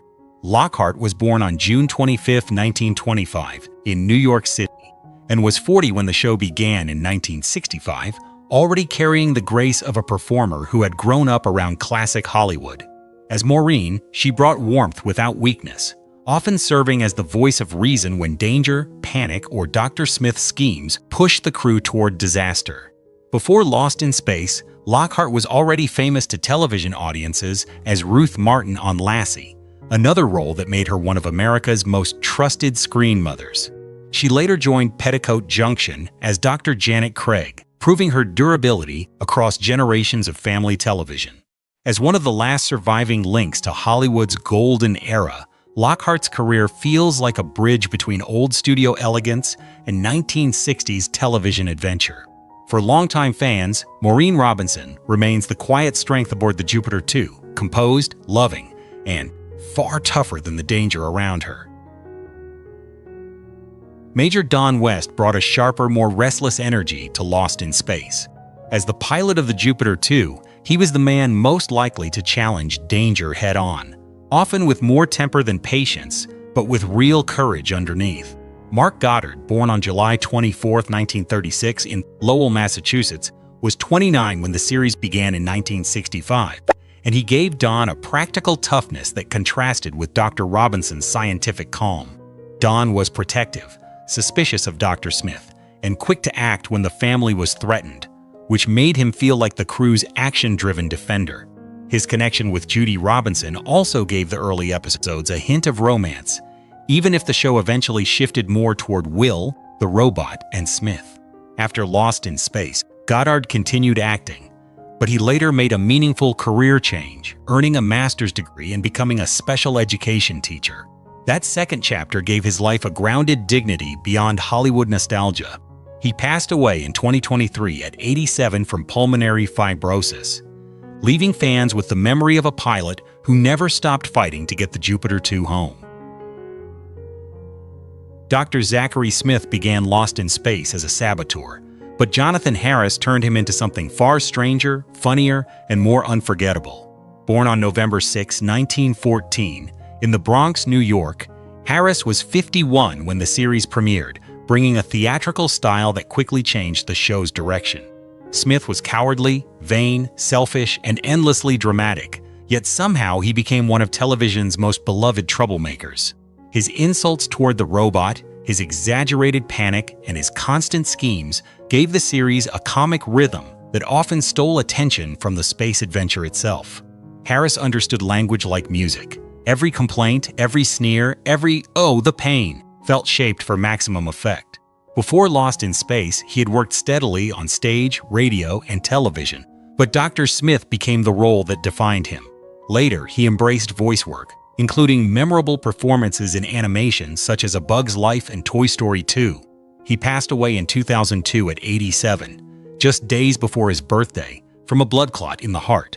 His legacy is wonderfully peculiar, a villain who became comic relief, then became the soul of the show's weirdest charm. Geo, one of the mysterious alien beings encountered by the Robinson family, was portrayed by Harry Monty in a role that depended less on dialogue and more on physical presence.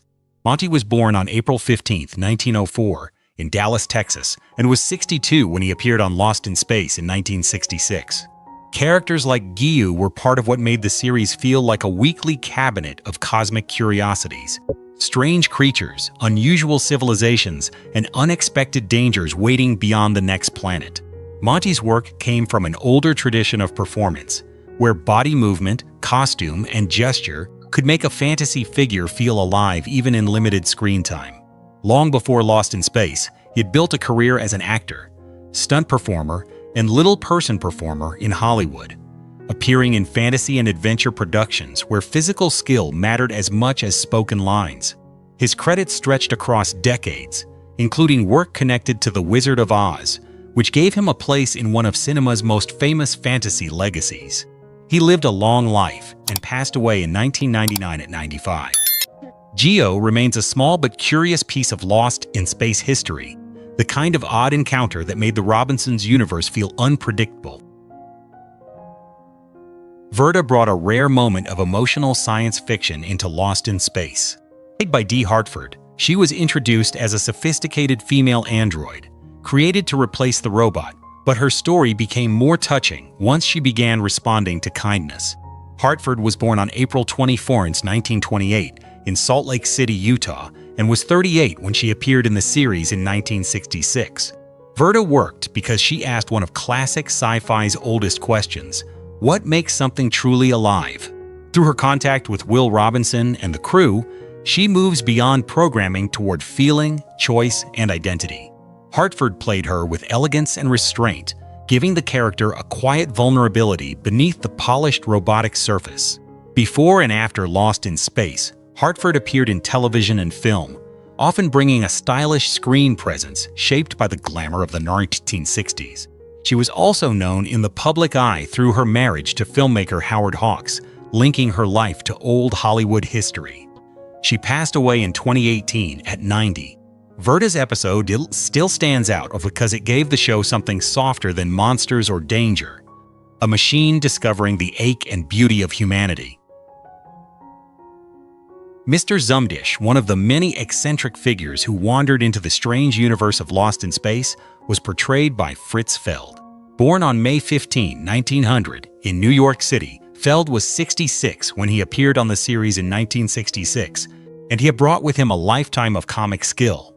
Zumdish was not a major character, but he fit perfectly into the show's colorful parade of odd visitors, where every new encounter could bend the tone from danger to absurd humor in a matter of seconds. Feld's distinctive voice, precise timing, and expressive face allowed him to make a small role memorable. He had been acting since the silent film era and became widely recognized for his trademark comic gesture, popping his hand against his mouth to create a sharp pop sound, a bit that followed him through decades of screen work. Beyond Lost in Space, he appeared in everything from classic Hollywood films to later comedies, becoming one of those faces viewers knew, even if they did not always know the name. He died in 1993 at 93 after complications from a heart attack. Mr. Zumdish remains a reminder of the show's playful side and of a character actor who carried old Hollywood timing into television space fantasy. Judy Robinson, the eldest Robinson daughter, brought grace and steadiness to the family's life aboard the Jupiter 2. Marta Kristen, born on February 26, 1945 in Oslo, Norway, was 20 when Lost in Space began in 1965. Judy was often written with less chaos around her than Will, Penny, or Dr. Smith, but Kristen gave her a quiet warmth that helped complete the family unit. She represented maturity, compassion, and calm under pressure, the older sister who could help hold the emotional line when the mission turned dangerous. Her early connection with Major Don West added a hint of romance to the series, giving the adventure a more adult dimension before the show leaned further into fantasy comedy. Kristen's own life story carried drama before Hollywood. Born in wartime Europe, she was later adopted and brought to the United States, where she built her acting career. After Lost in Space, she appeared in television, commercials, and fan events, remaining closely tied to the series that made her recognizable around the world. Judy may not have been the loudest presence on the Jupiter 2, but her calm beauty and quiet loyalty gave the Robinson family one of its most graceful anchors. Aunt Gamma, the eccentric and lively relative connected to the Robinson family's strange adventures, was portrayed by Sheila Allen. Born on October 22, 1932, in Chard, England, Allen was 33 when she appeared on Lost in Space in 1965. Aunt Gamma belonged to the show's more playful side, where family ties, odd visitors, and cosmic absurdity could blur together in ways only 1960s television could fully attempt. Allen brought a spirited, slightly offbeat charm to the part, giving the character enough personality to linger even with limited screen time. Her performance helped widen the Robinson universe beyond the main crew, suggesting that their story could bend into comedy, fantasy, and family farce whenever the writers wanted. Outside Lost in Space, Allen enjoyed a long career in British film and television, appearing in productions that showed her range across drama, comedy, and character work. She was also connected to acclaimed filmmaker Lindsay Anderson, adding another layer of artistic history to her life beyond American sci-fi television. Allen passed away in 2011 at 78. Aunt Gamma remains a quirky little footnote in the series, but one with the unmistakable flavor of a performer who knew how to make the unusual feel entertaining.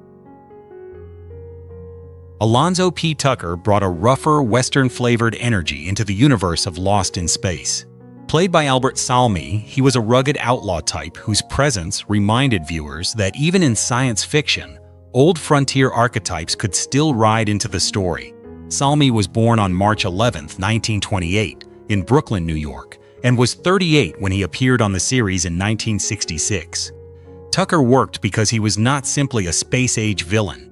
He had charm, danger, and a hint of complexity beneath the rough edges.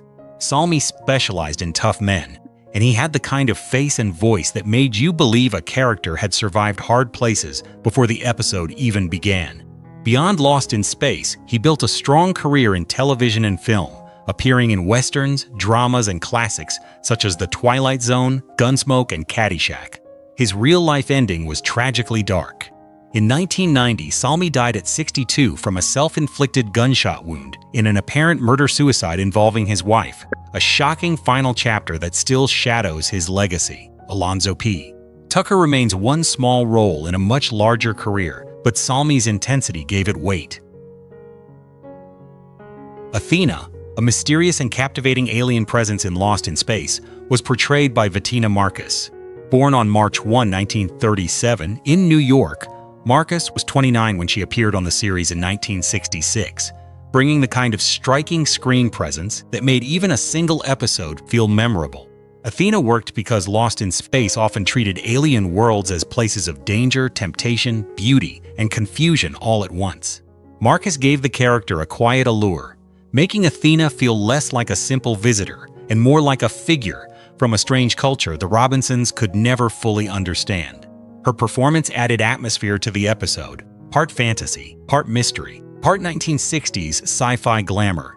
Marcus had a varied career in television and film, appearing in shows such as The Time Tunnel, Voyage to the Bottom of the Sea, and other adventure and genre productions of the era. She also became known for roles that used her expressive look and dramatic presence, often in exotic or otherworldly parts.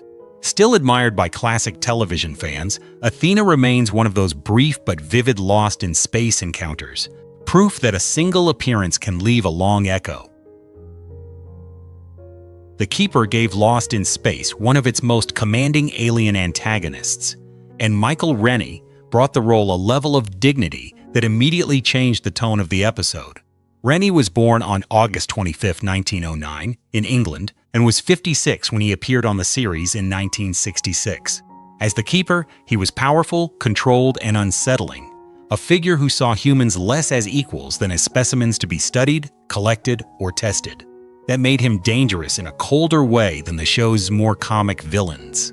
Rennie's presence carried the weight of classic science fiction history, because long before Lost in Space, he had starred as Klaatu in The Day the Earth Stood Still, one of the most important genre films ever made. That connection gave the Keeper an extra layer of authority for viewers who recognized him. His career stretched across British and American film and television, often built on elegance, restraint, and a voice that suggested intelligence before threat. Rennie died of cancer in 1971 at only 61, cutting short a career still rich with possibility. The Keeper remains memorable because Rennie made him feel less like a monster and more like a superior intelligence watching humanity with chilling curiosity. Farnham, one of the eccentric alien characters who added color and unpredictability to the later episodes of Lost in Space, was portrayed by Leonard Stone. Born on November 3, 1923, in New York City, Stone was 44 when he appeared in the series in 1967. Farnham worked because the show had fully embraced its strange comic fantasy identity by then. Every new planet could introduce a character who was funny, threatening, ridiculous, or all three at once. Stone brought lively timing and character actor confidence to the role, making Farnham feel like part of the show's wonderfully odd parade of space-age personalities. He had the kind of versatility that kept him working for decades, moving easily between comedy, drama, and genre television. Outside Lost in Space, Stone appeared in numerous shows and films, but many viewers remember him from Willy Wonka and the Chocolate Factory as Sam Beauregard, the father of gum-chewing Violet. That role alone made him part of another beloved pop culture classic. Stone passed away in 2011 at 87, the day before his birthday. Farnham may have been a small stop in the Robinsons' journey, But Leonard Stone's career shows how a strong character actor can leave footprints across many different worlds. Will Robinson was the child at the heart of Lost in Space, the curious boy whose intelligence and imagination often pulled the series toward wonder. Bill Mumy, born on February 1, 1954, in San Gabriel, California, was only 11 when he stepped into the role, yet he carried some of the show's most memorable emotional moments. Will was more than the youngest Robinson. He was the bridge between human innocence and the strange universe around them. His friendship with the robot gave the series its most iconic phrase, "Danger, Will Robinson." While his complicated bond with Dr. Smith added humor, danger, and surprising tenderness, Mumy had already appeared in major television projects as a child, including The Twilight Zone. And after Lost in Space, he built a varied career as an actor, musician, writer, and voice performer. He later appeared in Babylon 5, wrote comics and stories, and continued creating music, proving he was never just a former child star frozen in one role. For fans, Will remains the face of childhood adventure in 1960s sci-fi, bright-eyed, brave, and forever listening for the robot's warning. Penny Robinson gave Lost in Space a gentler, more imaginative emotional current. Played by Angela Cartwright, she was the middle Robinson child, thoughtful, sensitive, and often fascinated by the strange creatures and alien worlds the family encountered. Cartwright was born on September 9, 1952, in Altrincham, England, and was 13 when the series premiered in 1965. Penny's role mattered because she allowed the audience to feel the loneliness of being a child stranded among the stars. She was not simply there for danger or comic relief. She brought curiosity, compassion, and a young girl's emotional perspective to the Jupiter 2. Before Lost in Space, Cartwright had already become part of movie history as Brigitte von Trapp in The Sound of Music, giving her a rare connection to two beloved 1960s classics. After acting, she moved deeply into photography, art, writing, and publishing, building a creative life beyond the screen while staying connected to fans. Her journey feels quietly graceful, from musical Salzburg to outer space, then into the visual arts. Penny remains a tender part of the series, the dreamer aboard the Jupiter 2, trying to understand a universe far too big for any child. And that's our journey through Lost in Space, Then and Now, a show where danger looked colorful, robots gave warnings, and one stranded family made the universe feel strangely familiar. Some cast members became sci-fi legends, some found quieter lives beyond Hollywood, and others left behind final chapters far more tragic than fans expected. But every cry of danger, Will Robinson, still carries their legacy. Which cast member's story surprised you most? Share your thoughts in the comments, and don't forget to like, subscribe, and join us again on Hollywood 1960s.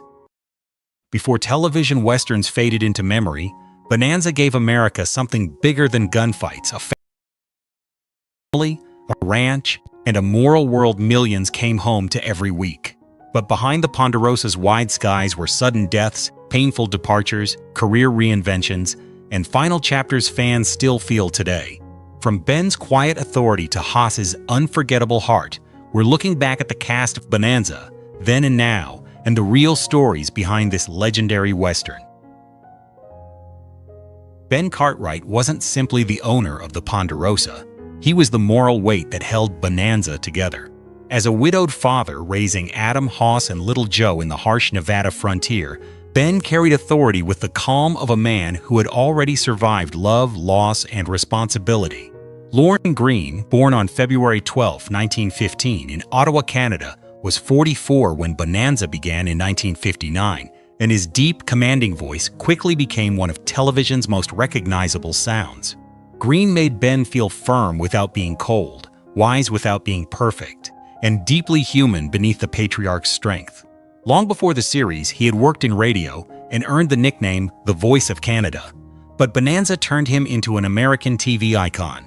After leaving the Ponderosa, Greene found a second legendary role as Commander Adama in Battlestar Galactica, proving his screen authority could move from Western dust to science fiction stars.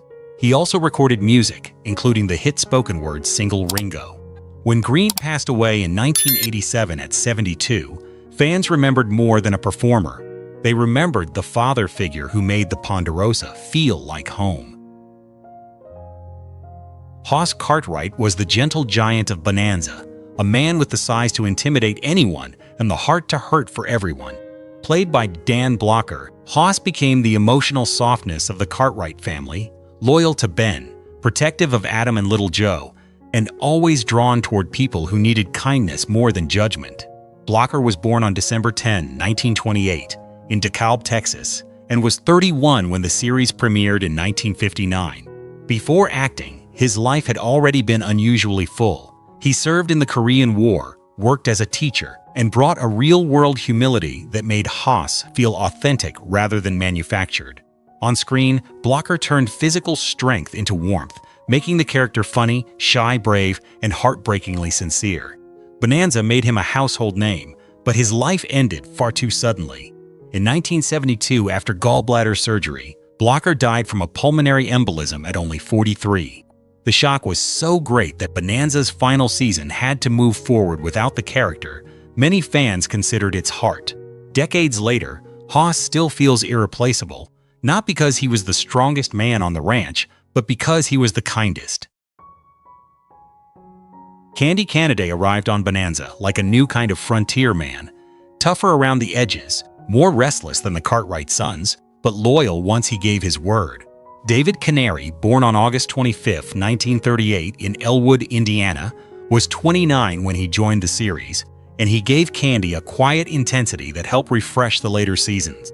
As the Ponderosa foreman, Candy was not born into the Cartwright family, but he earned his place through courage, discipline, and a willingness to stand beside them when danger came. Canary made him feel independent, sometimes guarded, yet deeply honorable. After Bonanza, Canary found even greater long-term success in daytime television, becoming a legend on All My Children, where his dual role as Adam and Stuart Chandler won him multiple Daytime Emmy Awards. That career showed just how much range he carried beyond the saddle.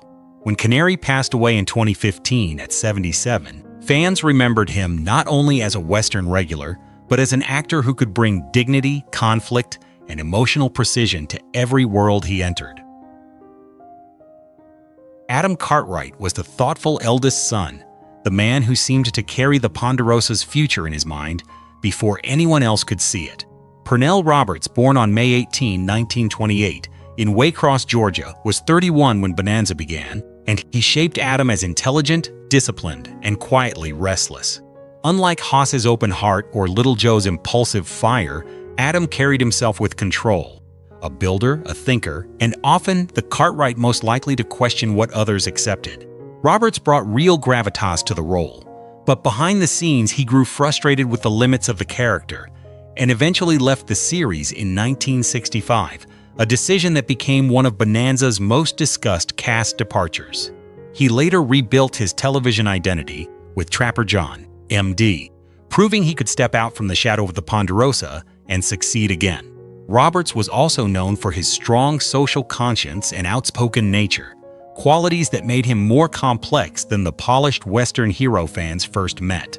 He died in 2010 at 81, leaving Adam as the Cartwright son who always seemed destined to look beyond the horizon. Little Joe Cartwright brought youth, romance, and sudden danger into Bonanza, and Michael Landon made him impossible to ignore. Born on October 31, 1936, in Queens, New York, Landon was only 23 when the series premiered, giving the Ponderosa its youngest and most emotional son. Joe was quick to laugh, quick to fight, and even quicker to fall in love. But beneath the charm was a boy still shaped by loss and by the need to prove himself to his father and brothers. Landon played him with a restless spark that helped turn Bonanza into must-watch television. As the years went on, he also became a writer and director on the series, beginning the creative control that would define his later career. After Bonanza, Landon reached even greater cultural influence with Little House on the Prairie and Highway to Heaven, becoming one of American television's most trusted storytellers. His personal life was sometimes complicated, but his connection with audiences remained powerful. When he died of pancreatic cancer in 1991 at only 54, it felt far too soon, as if Little Joe had ridden away while the story was still unfinished. Capt. Arnholt, a stern figure of authority in Bonanza's frontier world, was portrayed by Ford Rainey with the kind of seasoned presence that could make even a supporting role feel substantial. Rainey was born on August 8, 1908, in Mountain Home, Idaho, and was 53 when he appeared in the series. Arnholt belonged to the side of the West where law, duty, and command often collided with personal conscience. He was not written to be flashy. He brought pressure into the story, forcing the Cartwrights and the audience to weigh order against justice. Rainey had that rare character actor gift of seeming as though he had lived a full life before the scene began. His face carried history, and his voice gave authority without needing exaggeration. Beyond Bonanza, Rainey became one of television's most reliable guest performers, appearing in Gunsmoke, The Waltons, The Bionic Woman, and many other classics. His career stretched across decades, filled with judges, officers, doctors, fathers, and men who knew how to hold a room. He passed away in 2005 at 96, leaving behind the kind of legacy built not on one role, but on a lifetime of dependable craft. Griff King came into Bonanza late, but he carried the feeling of a younger man trying to outrun his past. Tim Matheson, born on December 31, 1947, in Glendale, California, was 25 when he joined the show's final season, bringing a different energy to the aging Western.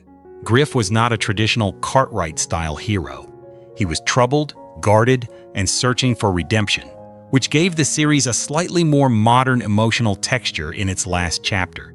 Matheson played him with a mix of vulnerability and quiet defiance, making Griff feel like someone who had made mistakes but still hoped to become worthy of trust. After Bonanza, Matheson built a remarkably durable career, from comedy fame in Animal House to later dramatic and political roles in The West Wing, Virgin River, and directing work across television. He became one of those actors who kept reinventing himself without ever losing the easy intelligence that first made him watchable.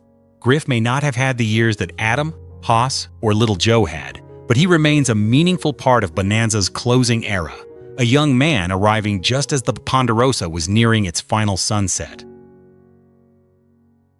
Hop Sing, the Cartwrights' loyal cook, brought humor, sharp temper, and real warmth into the daily life of the Ponderosa. Victor Sen Young, born on October 18, 1915 in San Francisco, was 43 when Bonanza began, and he gave Hop Sing more personality than many supporting roles of the era were allowed to have.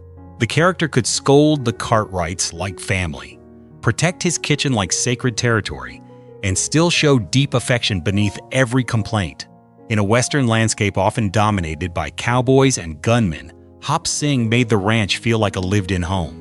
Sen Young had already built a significant career before Bonanza, especially as Jimmy Chan, number 2 son, in the Charlie Chan film series, and he worked steadily across film and television, despite the limited roles available to Asian American actors of his generation. His life ended tragically in 1980 at 65, when he died from accidental carbon monoxide poisoning. Looking back now, Hop Sing carries both nostalgia and historical weight, a beloved presence shaped by charm, talent, and the complicated realities of representation in classic television. Dusty Rhodes, the dependable ranch hand who added an easy, lived-in warmth to Bonanza's later years, was portrayed by Lou Frizzle.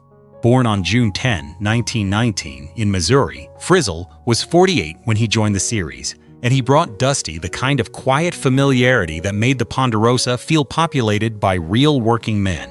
Dusty was not there to dominate the story. He was there to belong to it, the sort of ranch hand who understood long days, hard weather, and loyalty that did not need speeches. Frizzle's natural delivery gave the role an honest, understated quality, as if Dusty had simply wandered in from another part of the ranch rather than from a casting call. Outside Bonanza, Frizzle appeared in a range of television work, including Little House on the Prairie and Room 222, often giving small roles a gentle humanity. His career was not built on stardom, but on sincerity, and that kind of presence mattered in classic television. He passed away in 1979 at 59, far earlier than many fans realized. Dusty remains one of those supporting faces who helped give the Ponderosa its everyday heartbeat. Dr. J.P. Martin, the calm physician who brought care and reassurance to Virginia City, was portrayed by Grandon Rhodes. Born on August 7, 1904, in Jersey City, New Jersey, Rhodes was 55 when Bonanza first aired, and his appearances gave the town a sense of stability beyond the gunfights and family disputes. Dr. Martin was the kind of frontier doctor who carried authority in a quieter form, not through a badge or a weapon, but through knowledge, patience, and the ability to stand steady when others were afraid. Rhodes played him with polished restraint, making the doctor feel professional without ever becoming distant. His presence reminded viewers that Western communities survived not only because of brave ranchers and sheriffs, but because of healers who arrived when the dust settled.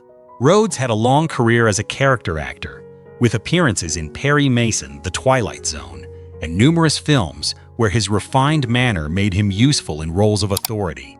He died in 1987 at 82. His version of Dr. Martin may have been modest in screen time, but it remains part of Bonanza's deeper sense of community.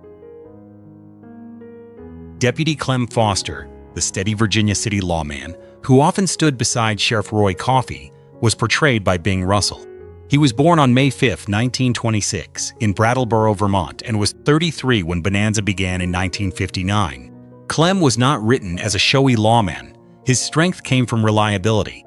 He represented the everyday side of frontier justice, answering calls, keeping order, and helping hold the town together while the larger dramas unfolded around the Cartwrights. Russell gave Clem a grounded, practical quality that made him feel like part of Virginia City, rather than just a recurring uniform.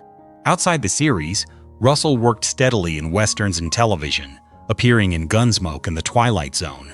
But his story also stretched far beyond acting. He was the father of Kurt Russell, and later became famous in baseball circles as the owner of the independent Portland Mavericks, a team that inspired lasting affection and even a documentary. He passed away in 2003 at 76. Clem Foster remains tied to Bonanza's moral landscape, while Bing Russell's real life became a story of Hollywood, baseball, and family legacy.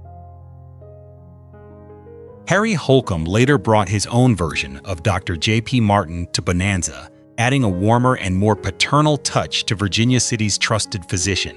Holcomb was born on November 11, 1906, in Malta, Ohio, and was 63 when he stepped into the role. His Dr. Martin felt less like a dramatic figure, and more like the familiar town doctor people turned to when life on the frontier became too painful or uncertain. Holcomb had a gentle authority that suited the part beautifully. He could walk into a scene and make the danger feel slightly less frightening simply by being there. Outside Bonanza, he worked across film, television, and commercials, becoming familiar to many viewers as the grandfatherly face in Quaker Oats advertising. That kindly screen image followed him through much of his later career, and it made his work on Bonanza feel especially natural. He was the sort of actor who did not need to dominate a scene to leave comfort behind. Holcomb passed away in 1987 at 80, the same year as Lorne Greene and Grandon Rhodes. His Dr. Martin remains one of those quiet frontier figures who made Virginia City feel cared for. Sheriff Roy Coffey was the law in Virginia City, but Ray Teal never played him as a man who needed to prove it. Born on January 12, 1902, in Grand Rapids, Michigan, Teal was 57 when Bonanza began, and he brought the sheriff a patience that made him feel seasoned by years of frontier trouble. Roy Coffey was firm, fair, and deeply familiar with the Cartwrights, especially Ben, which gave his scenes a sense of community rather than simple law enforcement. Teal understood that a Western sheriff did not always need to be fast with a gun. Sometimes he needed to listen, judge character, and keep peace among people who all knew one another too well. His career before Bonanza was enormous, with hundreds of film and television credits, including Ace in the Hole, The Best Years of Our Lives, and countless westerns where his rugged face became part of the genre's visual language.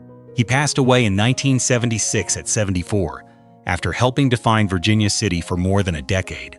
Sheriff Coffey still feels like the town's steady hand, not legendary because he was flashy, but because he made justice feel human. And that's our ride back through Bonanza, Then and Now, a Western that became more than a television show. It gave viewers fathers, brothers, neighbors, doctors, sheriffs, and ranch hands who felt like part of the family. Some stars found new chapters after the Ponderosa, some left far too suddenly, and others became legends through quiet, steady work.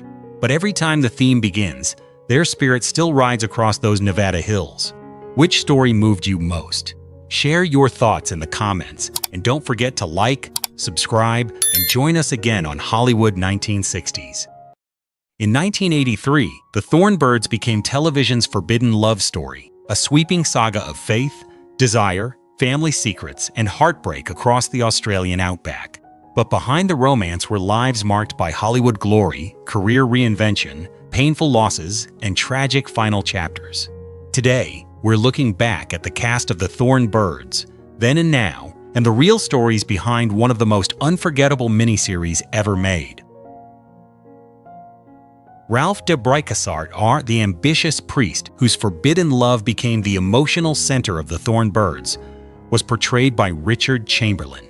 He was born on March 31, 1934, in Beverly Hills, California, and was 49 when the miniseries first captivated audiences in 1983. Ralph worked because he was not simply a romantic hero. He was a man divided between faith, power, duty, and desire. His love for Maggie Cleary gives the story its ache, but his devotion to the church keeps pulling him away from the life his heart wants. Chamberlain played him with elegance and restraint, allowing Ralph's pain to live beneath every controlled glance and carefully chosen word. That inner conflict made the character unforgettable, turning a television romance into something almost mythic. Long before The Thornbirds, Chamberlain had been America's beloved Dr. Kildare, and he later remained a major figure in television epics such as Shogun. By 2026, he is 92, and Ralph de Bricassart still stands as one of TV's most haunting romantic figures, a man who gained everything in status, yet lost the one love that might have saved him.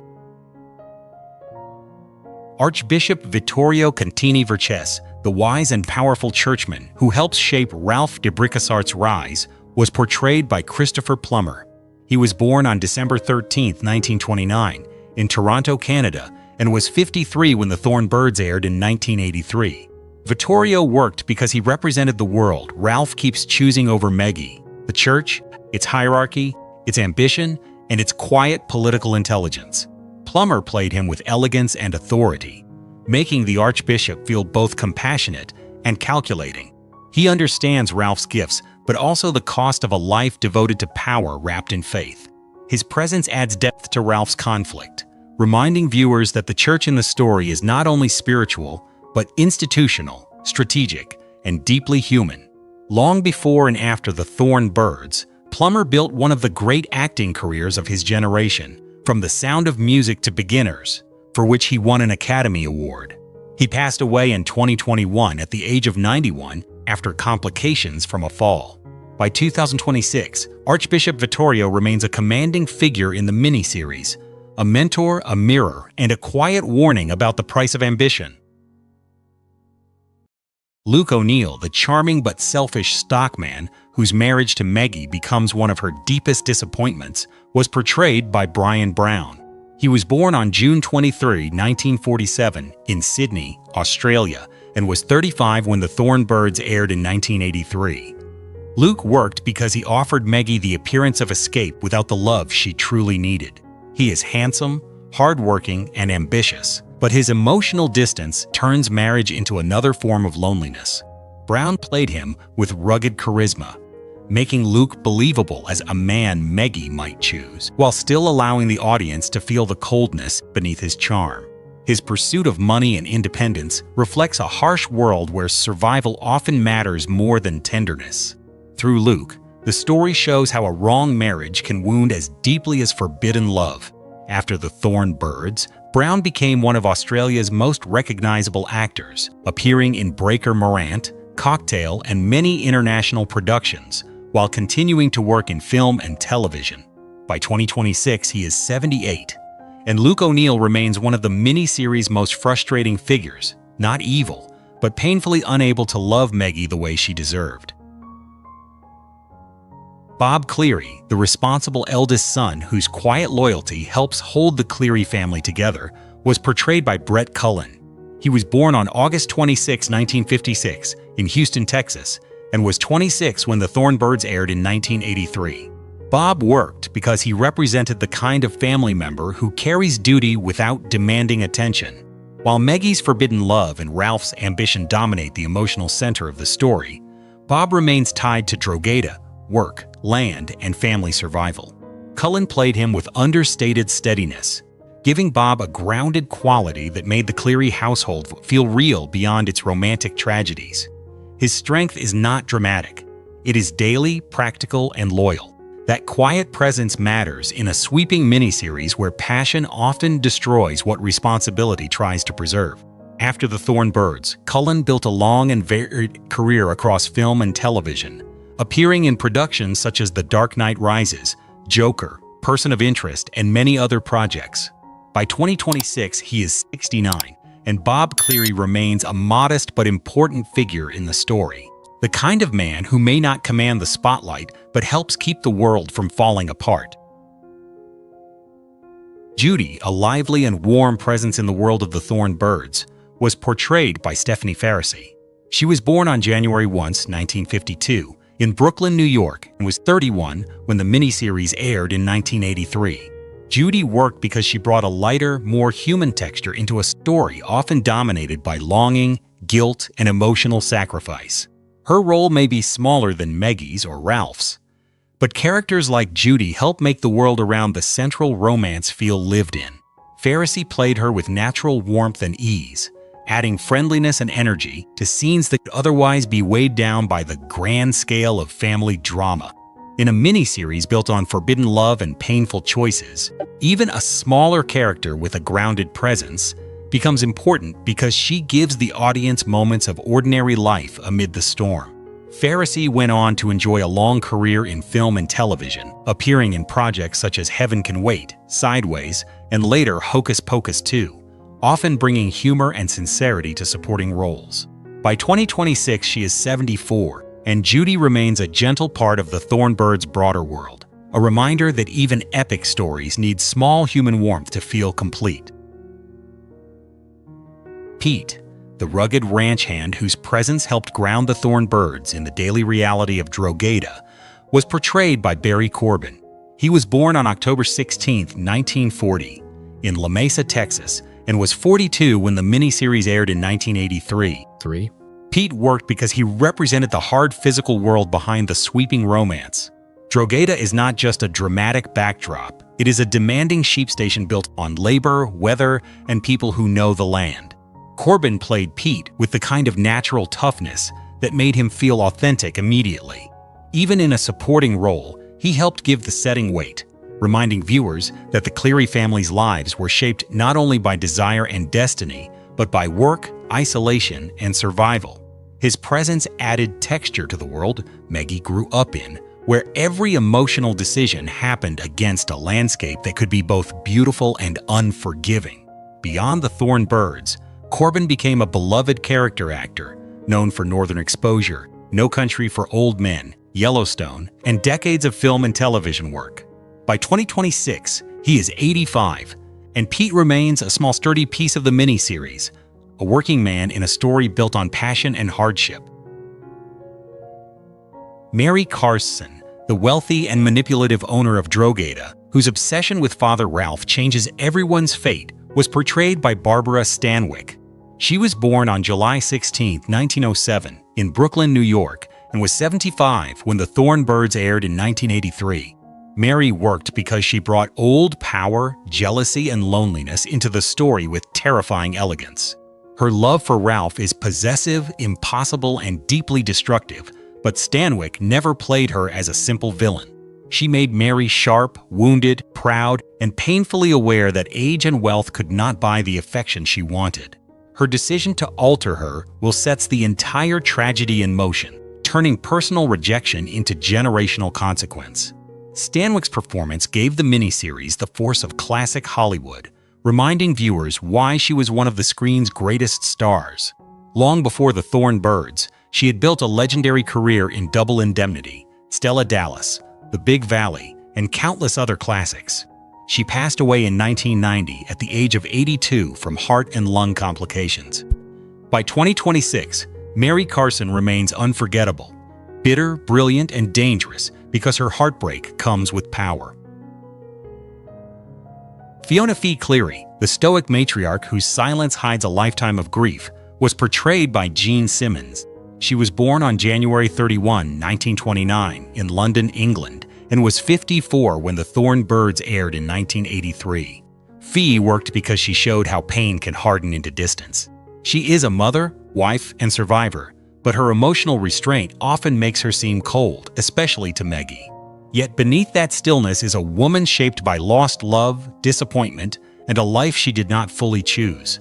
Simmons played Fee with extraordinary control, letting sadness live in pauses, looks, and withheld affection rather than big speeches. Her performance gave the Cleary family a deeper emotional history, showing how one generation's wounds can echo through the next. In many ways, Fee's guarded heart helps explain Meggie's hunger for love and recognition. Before The Thorn Birds, Simmons had a distinguished film career in classics such as Spartacus, Guys and Dolls, and Elmer Gantry, bringing decades of experience to the role.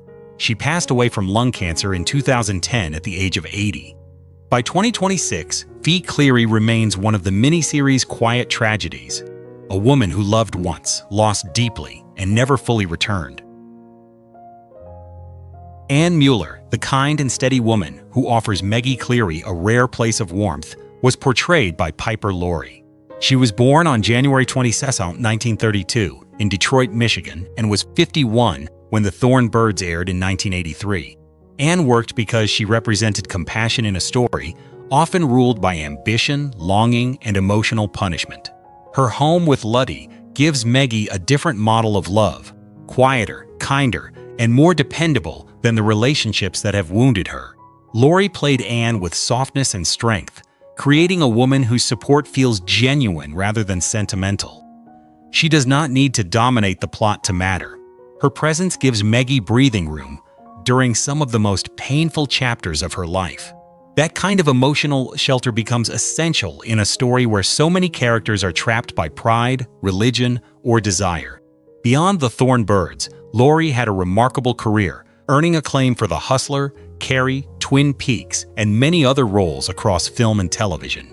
She passed away in 2023 at the age of 91.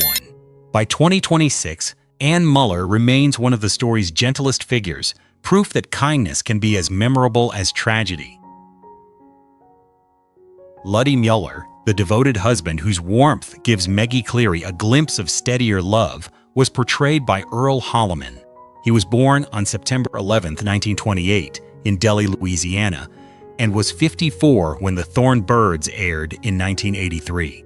Luddy worked because he stood in contrast to the tortured relationships around Meggie. He is not driven by power, forbidden desire, or emotional distance. He is loyal, practical, and deeply connected to the quiet life he shares with Anne. Holliman played him with an easy sincerity that made Luddy feel like a safe harbor in a story filled with storms. His kindness helps give the Mueller household its emotional importance, showing Meggie that love does not always have to wound. In a miniseries full of grand passions, Luddy's decency feels almost radical. Outside The Thorn Birds, Holliman had a long and respected career in film and television, appearing in Giant, Forbidden Planet, Policewoman, and many other productions. He passed away in 2024 at the age of 96, leaving behind one of classic Hollywood's most enduring character actor legacies. By 2026, Luddy Mueller remains a quiet reminder that gentleness can be just as powerful as drama. Dane O'Neill, Meggie Cleary's compassionate and spiritual son, whose fate becomes one of The Thorn Birds' deepest heartbreaks, was portrayed by Philip Anglim. He was born on February 11, 1952, in San Francisco, California, and was 31 when the miniseries aired in 1983. Dane worked because he carried innocence, faith, and emotional purity into a story marked by secrecy and forbidden love. His desire to become a priest echoes Ralph's life, but without Ralph's ambition or inner compromise. Anglem played Dane with gentleness and sincerity, making him feel like a young man drawn towards service by genuine calling rather than power. His bond with Meggie is tender, and his existence forces the story's hidden truths to hover painfully beneath the surface. When tragedy strikes, it becomes one of the miniseries' most devastating moments, because Dane represents what could have been healed if the older generation had made different choices. Beyond the Thornbirds, Anglem was known for his acclaimed stage work in The Elephant Man and continued performing in television and theater. By 2026, he is 74, and Dane remains one of the story's most tragic figures, kind, gifted, and lost before the truth could fully set anyone free. Frank Cleary, the rebellious and angry eldest Cleary son whose pain exposes deep cracks in the family, was portrayed by John Friedrich. He was born on March 15, 1958, in Los Angeles, California, and was 25 when The Thornbirds aired in 1983. Frank worked because he brought open conflict into a household where so much suffering is buried. He resents authority, clashes with Patty, and carries a rage that feels larger than ordinary youthful rebellion. Friedrich played him with intensity, showing a young man trapped between blood, pride, and the need to escape a life he never chose. Frank's storyline reveals the damage created by secrets and emotional silence, especially inside a family that does not know how to speak honestly about love, shame, or identity. His desire for independence makes him dangerous, but also deeply wounded. Before The Thornbirds, Friedrich had appeared in films such as The Wanderers and Thank God It's Friday, building a career as a compelling young actor of the late 1970s and early 1980s. He later stepped away from acting, leaving much of his life private. By 2026, he is 68, and Frank Cleary remains a raw, restless reminder of how family duty can become a cage. Jack Cleary, one of the hard-working Cleary brothers whose presence helps fill out the family's life on Drogheda, was portrayed by Stephen W. Burns. He was born on November 15, 1954, in Elkins Park, Pennsylvania, and was 28 when The Thornbirds aired in 1983. Jack worked because The Thornbirds needed more than its central romance to feel epic. The Cleary family story depends on brothers, labor, land, and the shared burden of survival in a harsh rural world. Burns played Jack with a dependable, grounded energy, making him part of the family's wider emotional fabric. He may not dominate the plot like Meggie, Ralph, or Frank, but his presence reinforces the idea that Drogheda is built by many hands and many quiet sacrifices. In a story where certain characters burn with impossible desire, Jack represents the steadier side of family duty. Outside the miniseries, Burns was known for 240 Robert, 8 is Enough, and a role in Gremlins, suggesting a promising career that ended far too soon. He passed away in 1990 at only 35 from complications related to AIDS.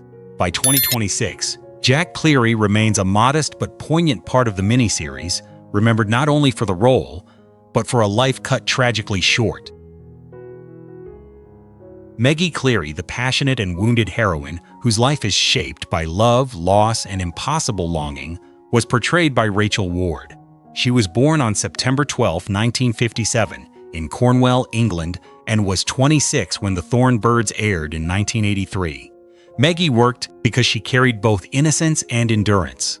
From girlhood into womanhood, her heart remains tied to Father Ralph de Bricassart, a man who loves her but continually chooses the church over a life with her. Ward played Meggie with emotional intensity, making her more than a victim of forbidden love. She is proud, stubborn, sensual, and wounded, yet she keeps surviving the men and circumstances that tried to define her. Her journey through family duty, marriage, motherhood, and heartbreak gave the miniseries its sweeping human center. After The Thornbirds, Ward continued acting before moving into directing and screenwriting, building a respected creative career beyond the role that made her internationally famous. By 2026, she is 68, and Meggie Cleary remains one of television's great romantic heroines, not because she was untouched by pain, but because she kept living after it. And that's our look back at The Thornbirds, Then and Now, a miniseries where love, faith, ambition, and heartbreak became television history. Some cast members became screen legends, Some built quieter lives beyond the spotlight, and others left us far too soon. But the emotion they created still lingers, like the memory of Drogheda itself. Which cast member's story moved you most? Share your thoughts in the comments. And if you enjoyed this journey through classic TV drama, don't forget to like, subscribe, and join us again on Hollywood 1960s. In 1975, One Day at a Time put something rarely seen at the center of a sitcom, a divorced mother trying to rebuild her life while raising two teenage daughters alone. It was funny, honest, and quietly ahead of its time. But behind the laughter came real struggles, shocking exits, addiction battles, illness, and heartbreaking losses. Today we're looking back at the cast of One Day at a Time, then and now, and the real stories behind this groundbreaking family sitcom. Anne Romano, the strong and independent single mother who gave One Day at a Time its groundbreaking heart, was portrayed by Bonnie Franklin. She was born on January 6, 1944, in Santa Monica, California, and was 31 when the series premiered in 1975. Anne worked because she felt different from many television mothers of the era.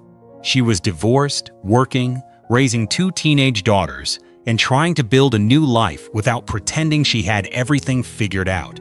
Franklin played her with warmth, sharpness, and emotional honesty, showing Anne as loving but imperfect, determined but often exhausted. Her struggles with Julie and Barbara gave the sitcom real weight, touching on feminism, independence, dating, work, and the pressure of starting over. In the 1970s, that made Anne Romano feel quietly revolutionary. Beyond the series, Franklin continued acting on stage and television, remaining closely tied to the role that changed how many viewers saw single motherhood. She later faced pancreatic cancer and passed away in 2013 at the age of 69. By 2026, Anne Romano remains one of sitcom history's most important mothers, vulnerable, resilient, and brave enough to live life one day at a time. Dwayne F. Schneider, the mustached building superintendent whose tool belt became almost as famous as his jokes, was portrayed by Pat Harrington Jr. He was born on August 13, 1929, in New York City, and was 46 when One Day at a Time first aired in 1975. Schneider worked because he began as comic relief, but slowly became something deeper. At first, he was the nosy handyman bursting through the door with a punchline, a swagger, and a habit of getting too involved in Anne Romano's life. But Harrington gave him such warmth that Schneider grew into a genuine part of the family's emotional support system. He could be ridiculous, flirtatious, and old-fashioned, yet when Anne, Julie, or Barbara needed help, he often showed real loyalty. That mix of silliness and heart made him one of the sitcom's most beloved figures. Harrington won lasting recognition for the role and continued acting after the series, though his later years were marked by Alzheimer's disease. He passed away in 2016 at the age of 86 from complications of the illness. By 2026, Schneider remains unforgettable, funny, flawed, loyal, and forever standing at the door with a toolbox and a grin. Julie Cooper, the rebellious eldest daughter whose restless energy gave One Day at a Time many of its toughest emotional moments, was portrayed by Mackenzie Phillips. She was born on November 10, 1959, in Alexandria, Virginia, and was only 16 when the series premiered in 1975. Julie worked because she captured the difficult side of growing up inside a newly independent family. She was impulsive, angry, vulnerable, and often desperate to prove she was already grown, even when she was still searching for direction. Phillips played her with raw honesty, making Julie's clashes with Anne feel painfully real rather than simply sitcom conflict. Her character dealt with love, marriage, independence, and personal mistakes in ways that reflected the show's willingness to face messy family issues. Behind the scenes, Phillips struggled with substance abuse, which eventually affected her time on the series. Later, she became open about recovery, writing, music, and helping others through addiction counseling. By 26, she is 66, and Julie Cooper remains one of the show's most complicated daughters, difficult, wounded, and unforgettable because she felt so real. Max Horvath, the fun-loving flight attendant who became Julie Cooper's husband, was portrayed by Michael Lembeck. He was born on June 25, 1948 in Brooklyn, New York, and was 31 when he joined One Day at a Time in 1979. Max worked because he brought new energy into Julie's story at a time when the show was exploring adulthood, marriage, and responsibility. He was charming, casual, and good-hearted, but his relationship with Julie was never simply a fairy tale escape. Their marriage carried the pressures of money, maturity, and Julie's emotional struggles, giving the sitcom another way to look at how young people tried to build lives before they were fully ready. Lembeck played Max with humor and warmth, making him likable without pretending he had all the answers. After One Day at a Time, Lembeck found major success behind the camera, becoming a respected television director on shows such as Friends, Everybody Loves Raymond, and many other sitcoms. By 2026, he is 77, and Max Horvath remains a memorable part of Julie's journey, the man who brought romance, conflict, and a new stage of growing up into the Romano family story. Mark Royer, the kind and dependable dentist who eventually becomes Barbara Cooper's husband, was portrayed by Boyd Gaines. He was born on May 11, 1953, in Atlanta, Georgia, and was 28 when he joined One Day at a Time in 1981. Mark worked because he gave Barbara's later storyline a sense of steadiness and adult warmth. Unlike some of the more chaotic relationships around the Romano family, Mark represented patience, loyalty, and the possibility of building a calm future. Gaines played him with gentle humor, never trying to overpower the ensemble, but fitting naturally into the world Anne had built around her daughters. His relationship with Barbara helped show how the younger Cooper daughter had matured from a teenager into a woman making serious choices about love, marriage, and independence. Beyond the sitcom, Gaines became especially respected for his stage career, winning multiple Tony